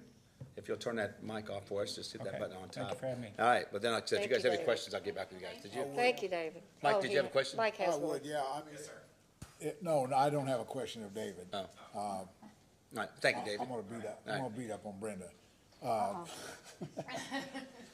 I picked this up Thursday night, and Brenda wasn't here Friday, and of course, half day and everything, but it's kind of sporadic. I'd like to see when we get rezoning requests, the, minutes and everything from the planning and zoning. I doubt if there was much of anything. Jeremy's not here to explain in that, so that we can see where it is. If anybody was here to speak against it, we don't know what they said there, if it's the same people or not. So I'd just like, as a matter of standard procedure, to have those with this as we, Yeah, and that'll be in our new system that you'll see. see, you're proactive. You got right out ahead of me. I already know. Caught me napping, didn't you? Well, thank you, Mike. Thank you. All right. All right, so, Ms. Catherine, this is the first reading of peddlers and solicitations in the city of Shepherdsville, 024006. Summary of ordinance 024006, an ordinance relating to peddlers and solicitors in the city of Shepherdsville, Bullitt County, Kentucky. Summary, number one, requires every person to submit an application for and obtain a permit before engaging in peddling or solicitation within the city. Two, provides permits to be obtained on a daily, weekly, monthly, or annual basis, and the cost for each such permit. Three, provides restrictions on days and times a person, whether registered or not, can engage in the business of peddling or solicitation. Four, provides certain exemptions to the permit requirement. Five, provides for administration, enforcement, and penalties. Six, provides for repeal of inconsistent laws, severability provisions, and an effective date upon passage and publication. And this ordinance was sponsored by Council Member Faith. All right. It's our first reading on that. Obviously, you've got the information she sent you. My biggest concern, like I'll tell you guys, it's just obviously administering it, and again, making sure if they don't come to us, who's gonna chase them down? I mean, I don't mean that in a physical sense, but maybe that is true. I just wanna make sure that obviously we're doing it to have something on that we can use, when we talk about enforcement. It depends on the neighborhoods or something that happens. I think the biggest thing is just, keep asking any questions you guys might have about this one.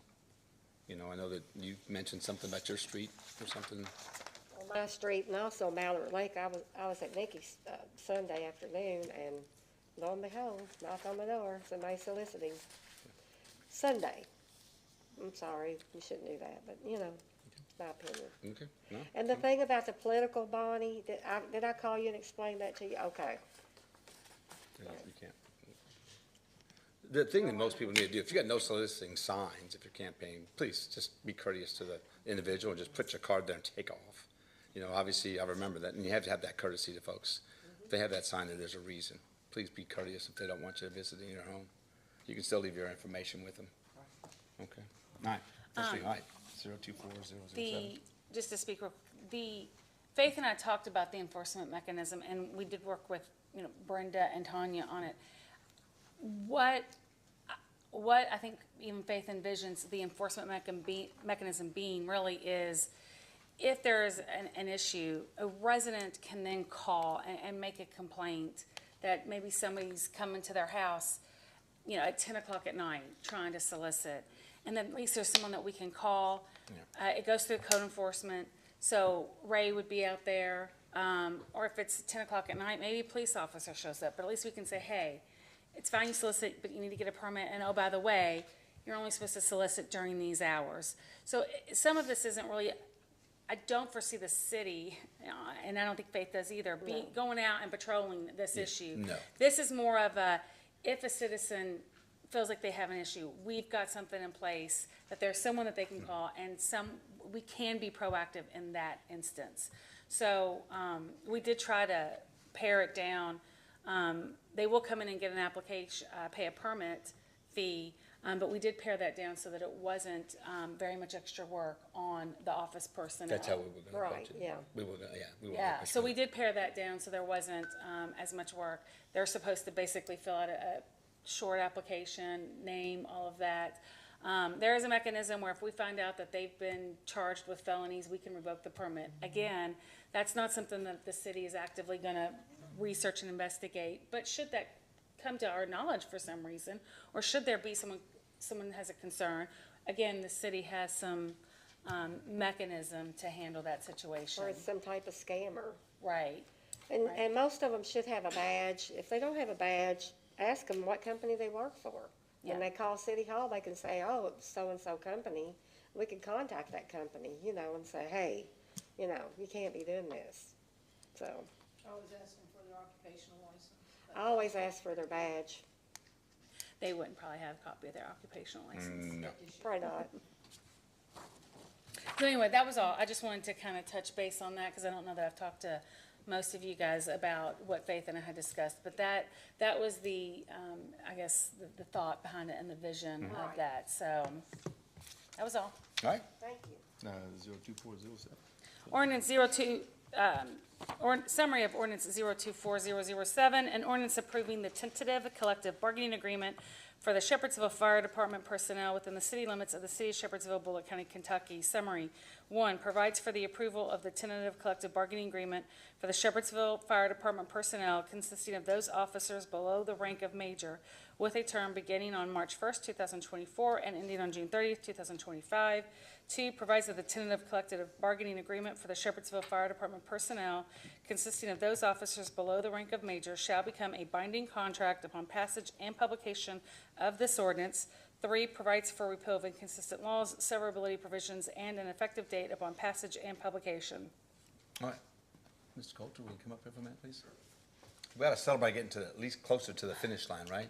As much as we've been working through this a little bit, we've been trying to work through some things. And again, I've told you all that Coulter and Brad have been working a lot on this, and so I know that they've been, I guess it's been some quality time together. Been a lot of quality time, a lot of fun conversations between the two parties. Well, I do think that one of the biggest things that we wanted to make sure that the fire department knows is, first of all, we wanted you to have a tool, so that you've got this tool now.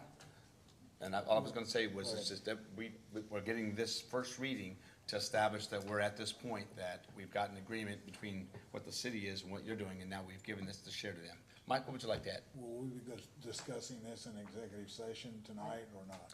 No, I mean, but I do agree with, Mike. Mike and I were discussing this. We'd like to at least have, the chief and yourself, to sit with us like we did with the police, Mike. I think Mike was mentioning that in the meeting we had together. I thought that was a good idea. To really just, anything else that you guys might have, I thought it was healthy. I mean, I thought it helped us at least talk more things out. It gives you a chance to, I think, there's a lot of agreement in this. Oh, yeah. There was obviously a little different circumstances, nothing bad, but just the idea that we get a chance to do this with you. So we're not doing it tonight, Mike. Oh, I was hoping we would. Well, I mean, we've got quite a bit, well, we can if we, we can. See, this is just gonna prolong it if we keep putting. I don't know that, I mean, I'm just. I'm we here, can. I got coverage, I'm ready to go. Okay. If you all are ready, I'm ready. No, so we can make a motion. Let's get through, what we'd like to. We want to do it now and finish I mean, up we're everything? done with the, I would say finish up with the rest Let's of it. finish everything else Yeah. up. I think we're almost to that Absolutely, point. I'll be here. We Yeah. can do that so everybody else doesn't have to. Right. Yeah. Thank you. Okay, guys, Sure. can we do that? Sounds All right. great. Thank you. We'll do that quickly with you and, chief. All right. No worries. It's all good. All right, so we got knocked that one, That's it that on- was the, That's it on the ordinances. yep, and then on the, did you read what? We gotta read the resolution, another one. Oh, and the municipal orders. I'm sorry, I'm skipping 500 things. What am I doing first? Resolution? We kinda got confused and all. This is the other one. This is the, That's 0224, zero, two. yeah. Okay, we ready to read this one? Yep. City of Shepherdsville, Resolution 2024-02, a resolution authorizing and directing the mayor to execute any documents which are deemed necessary by the U.S. Treasury to participate in the American Rescue Plan State and Local Fiscal Recovery Funds, known as ARP-SLRF program, authorizing mayor to have full authority on and authorizing the mayor to act as the authorized correspondence for the proposed project.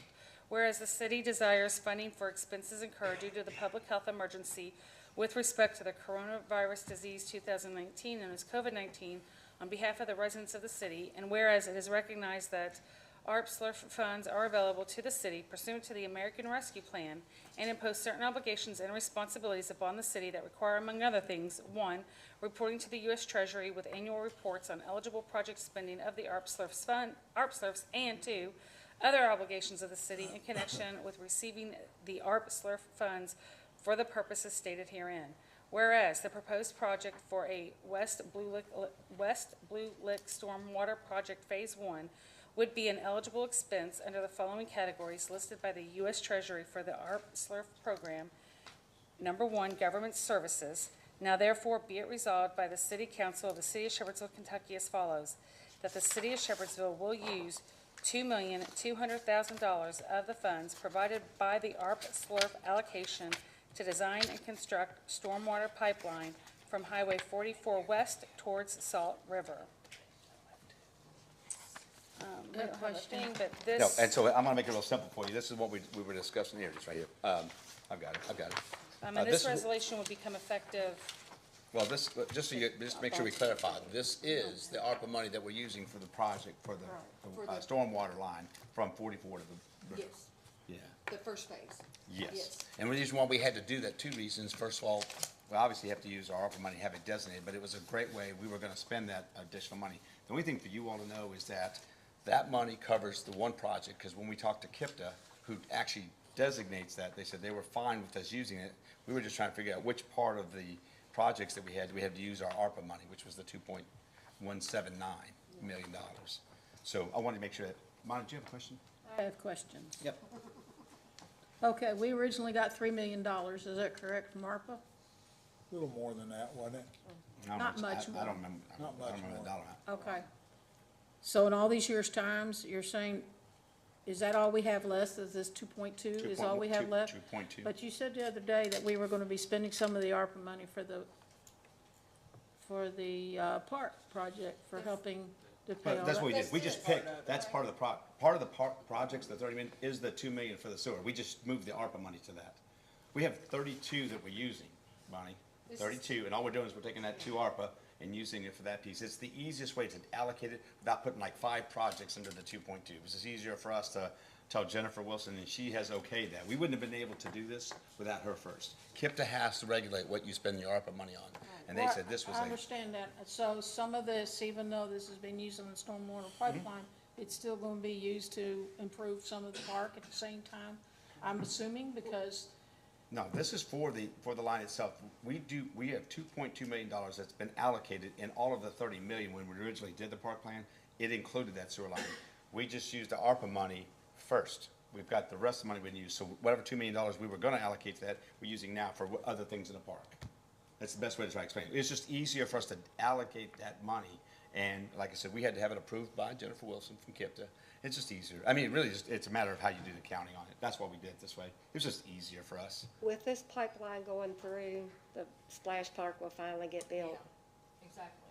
Yes. And the playground will get put in. Yes, the playground and the splash pad Without will this be built this year. pipeline, And it's the- and never the- gonna happen. Yeah, it's not gonna happen if we don't get this. I understand Yeah, but it's all actually, that. just so you know. I was just questioning on the amounts of the money. I didn't realize we had 2.2 left from, well, we never got updated records on it, so. Yep, but, bless you.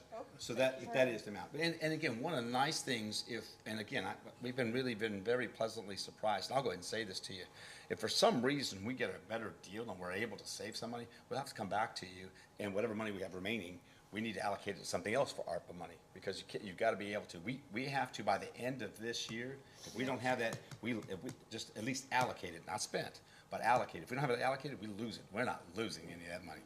For anybody out there and anybody on this council, we're not losing money.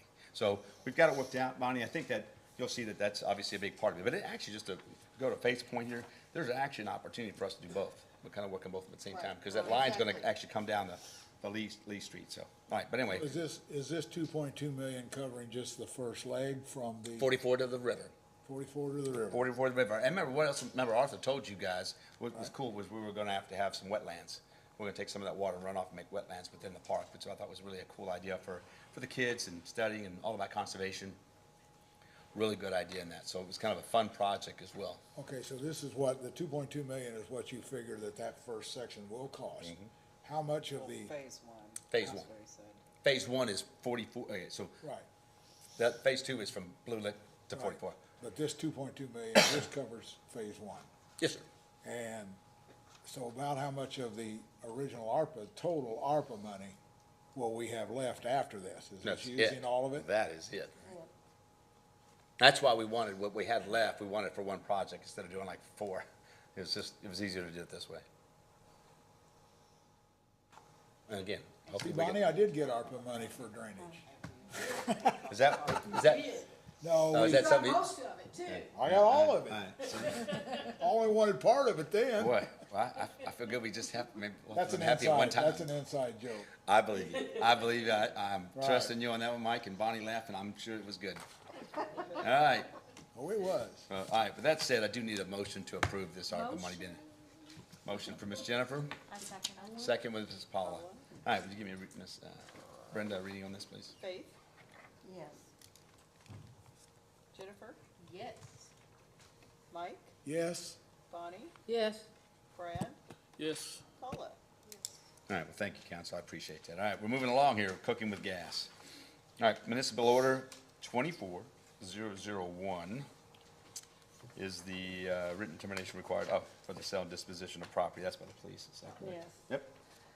All right, municipal order number 24-001, City of Shepherdsville. A municipal order of the City of Shepherdsville, Bullitt County, Kentucky, making the written determination required by KRS 82.083 for the sale or other disposition of property owned by the city. Whereas the City of Shepherdsville now owns property that is no longer useful or beneficial to the city, and whereas KRS 82.083 establishes certain requirements for the disposition of such property, now therefore it is hereby determined and ordered by the City of Shepherdsville, Kentucky as follows. Section 1, written determinations. Pursuant to the requirements of KRS 82.083 for the sale or other disposition of property owned by the city, it is hereby determined that the property described herein is no longer needed or beneficial to the city and shall be disposed of as set forth in KRS 82.083 subsection 4. Section 2, description of property. The subject property to be disposed of are tasers manufactured by Axon Enterprise, formerly Taser International, and are more fully described in Exhibit A titled Taser Donation attached hereto and incorporated by reference herein. Section 3, intended use of property at time of acquisition. The property was to be used by the City of Shepherdsville Police Department. Section 4, reasons why it is in the public interest to dispose of the property. The Shepherdsville Police Department no longer uses this taser model. Section 5, method of disposition. Pursuant to KRS 82.083 subsection 4A, the property will be transferred without compensation to the Bullitt County Sheriff's Office of Bullitt County, Kentucky. Section 6, the provisions of this municipal order are hereby declared severable, and if any section, clause, line, paragraph, or part of this municipal order shall for any reason be declared invalid or unconstitutional, the same shall not affect the validity of the remainder of this municipal order. Section 7, all prior municipal orders or parts of any prior municipal order in conflict herewith are hereby repealed. Section 8, this municipal order shall be in full force and effect upon adoption on this 12th day of February 2024. All right, since Mr. Darren is here, come on up here for a minute. Now listen, I want y'all to be sensitive to him. His 49ers lost yesterday. So I need you just to be a little sensitive. Brad, please just. And I spoke to the But know you're chief gonna be today. okay. Unlike the Cowboys, they made. I was gonna say you made it. I get it. I deserved that one. I knew that was coming. All right, but I'm anyway, on thank your you for being. side for What I that. wanna do, I just wanna let y'all know, these are the tasers, and one of the things you all need to know that I found out, it's becoming almost obsolete. The tool is not as effective as it maybe one thought, and for us, obviously the model is outdated, but anyway, Darren, you wanna? Yes, Can we try one out on you, see? I knew you wanted to. I knew that was coming. Yes, you so let's see if want, it's, I'll go get one. Would you do that? Probably not, but. no, it'd be the most fun she's ever had being on city council. Hey, I remember, when I was on council that Kenny Prophet did it. Oh gosh, I don't know how he did it. But anyway, so part of the list we'd like to donate to the sheriff's department. They still utilize this taser model. So the other parts, the other part of the list, we're just gonna destroy out. We'll destroy them and get rid of them.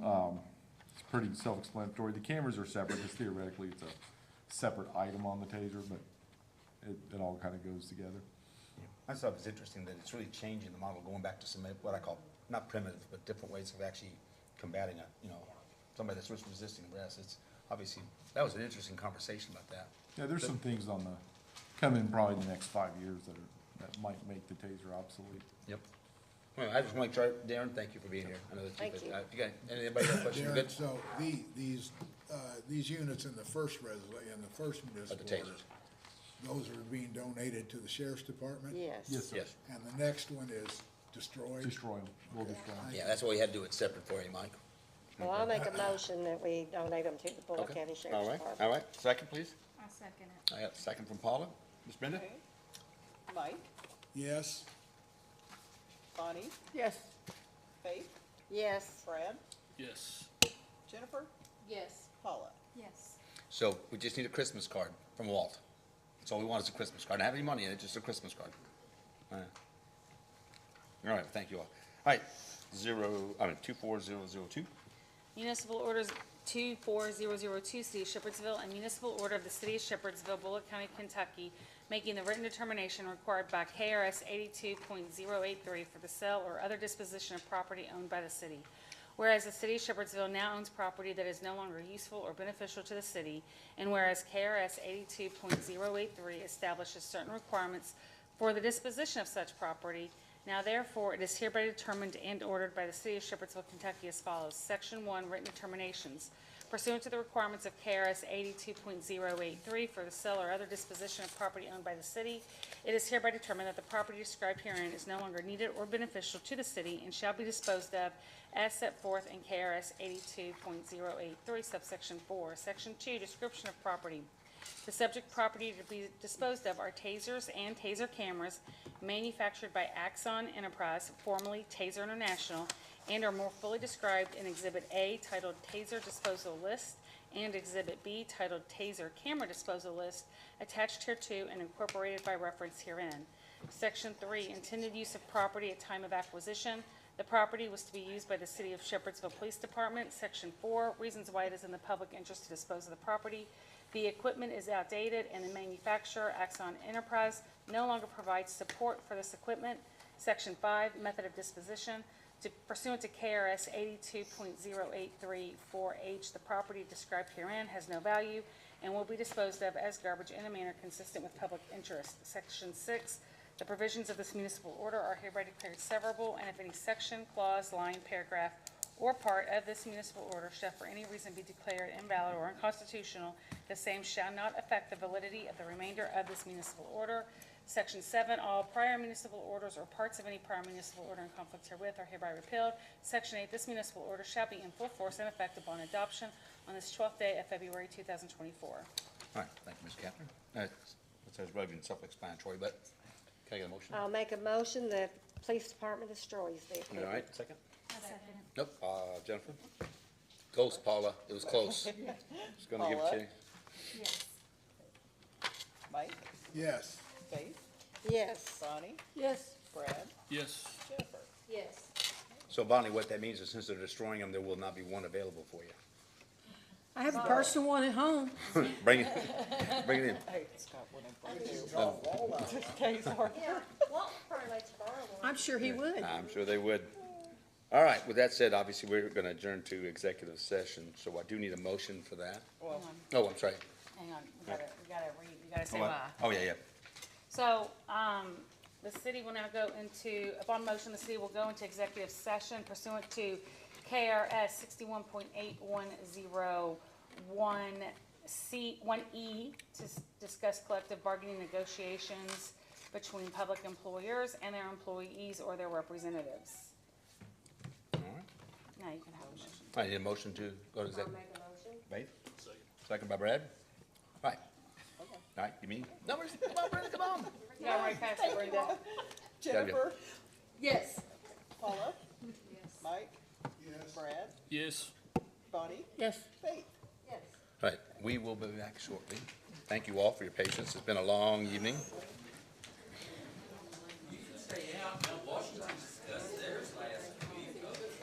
Let's see.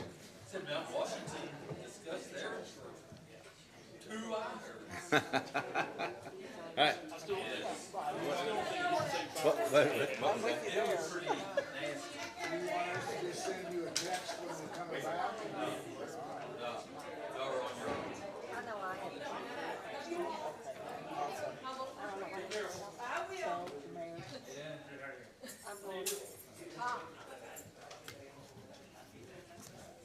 I gotta go check. Hey, so I got some typos, type things that we need to do before we sign. Yeah. Do you wanna do them, or do you want me, well, this one I can't, I'm gonna have. I love well, that maybe- sweater. You wanna do them? Anything that's glitter and pink, it's all about me. Oh, that's right, and you're not going, you don't go into executive session with us, do you? No, Okay, not unless I'm asked to.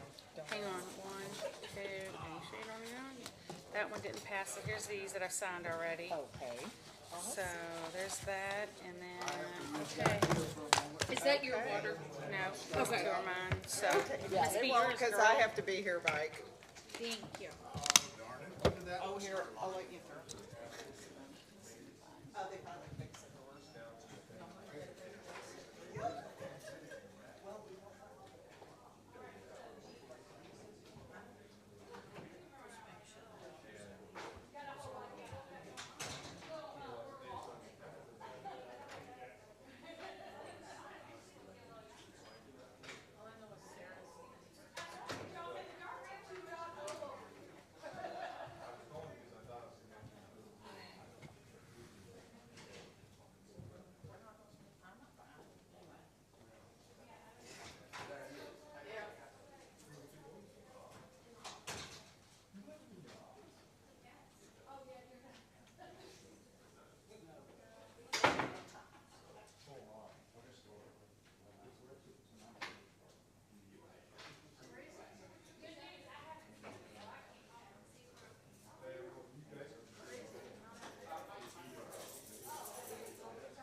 One, two.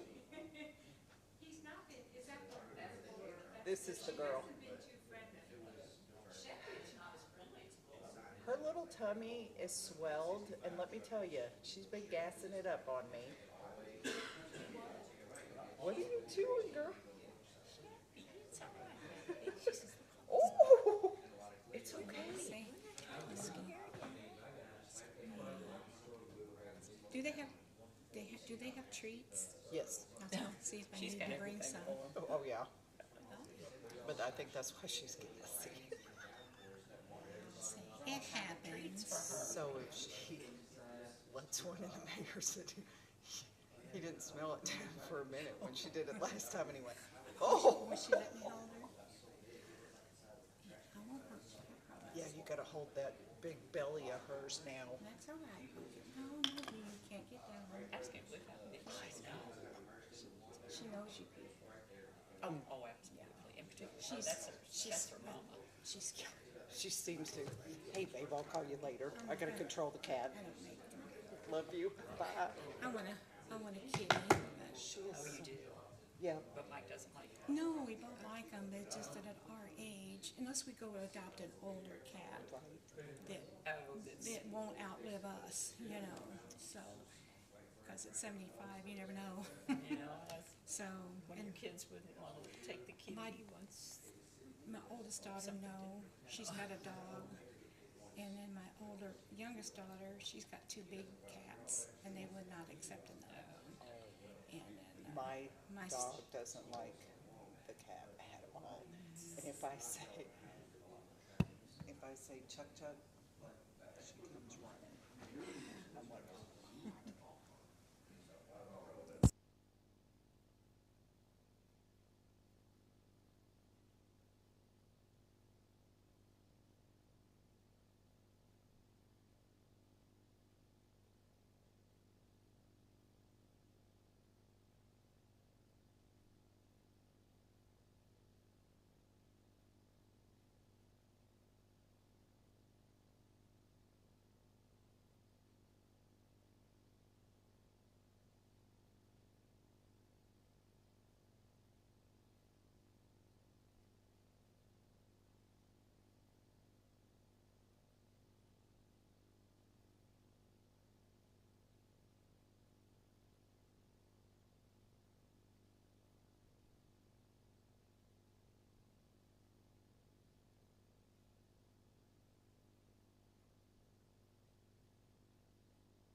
What's the Just question? Yes.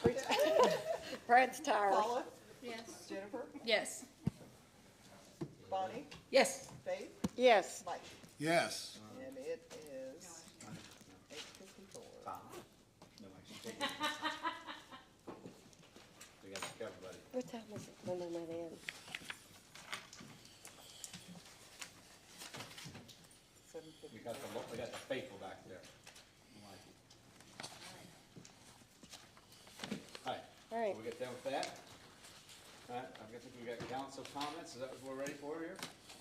No planning and zoning. I'd have to see Dwayne out here.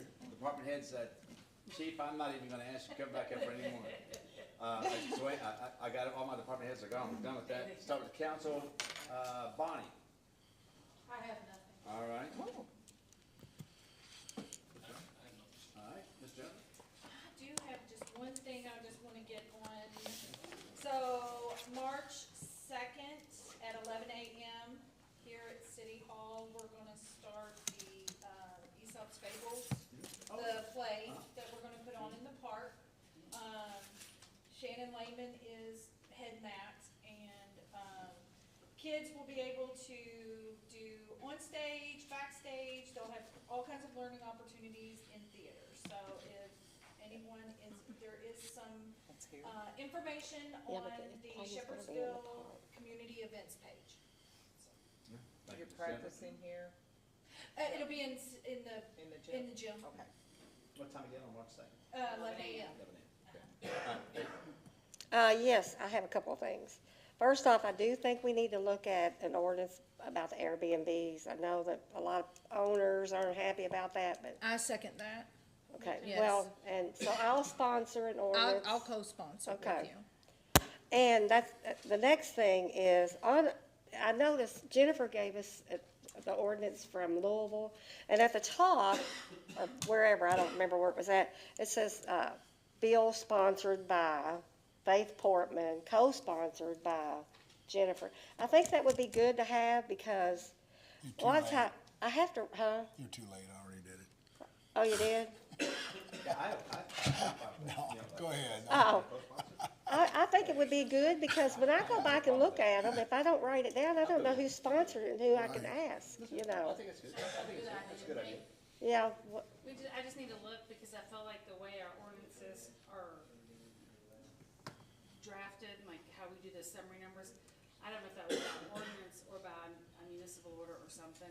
So if you all wanna do that, then we'll just need to obviously update that, revise that. well, and we could put it, but we could go ahead and put it on the agenda too. That Oh, way, yeah, I mean, that I way, can go ahead and start adding those on, but if you all really want that, then we need to amend whatever, whether it's a municipal order or an ordinance, I can't remember. I think it would be great to do that, You know, yes. And that way, you know, it stays consistent. Well, I mean, I usually have to call Bonnie or Jennifer, hey, who sponsored this, you know, so sometimes I write it down, sometimes I don't. And I don't wanna add work to you, but it just put it on there and, Yep. yeah. And that'll help you too. And most of these are easy, but, I mean, unless somebody objects for the rezoning, I'll just put sponsored by all council members. Okay, And the reason why is because if you all don't hear it, it Yeah. automatically right, goes into effect. that's So I perfect. would assume that all council members would like to sponsor that so it can be heard and you all can actually decide.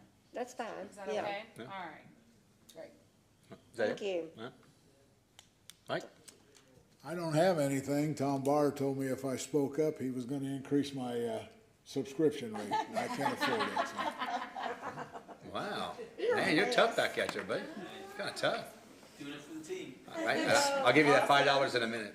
All right, Miss Paula? I have nothing. All right. Well, listen, I need a motion. I make a Good. motion. And I second. Mike? gonna second it. No, right. no, it's We know looking you first. can't know. You can't, we have Okay. a special privilege given Bonnie? out. That's right. Yes. Brad? Yes. Jennifer? And this Yes. Took off. Faith? Yes. Mike? Somebody has to. Yes. And Paula?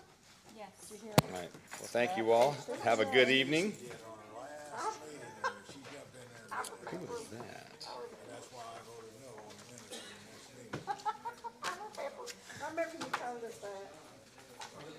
Somebody has to bust his chops, people. You are too nice to me.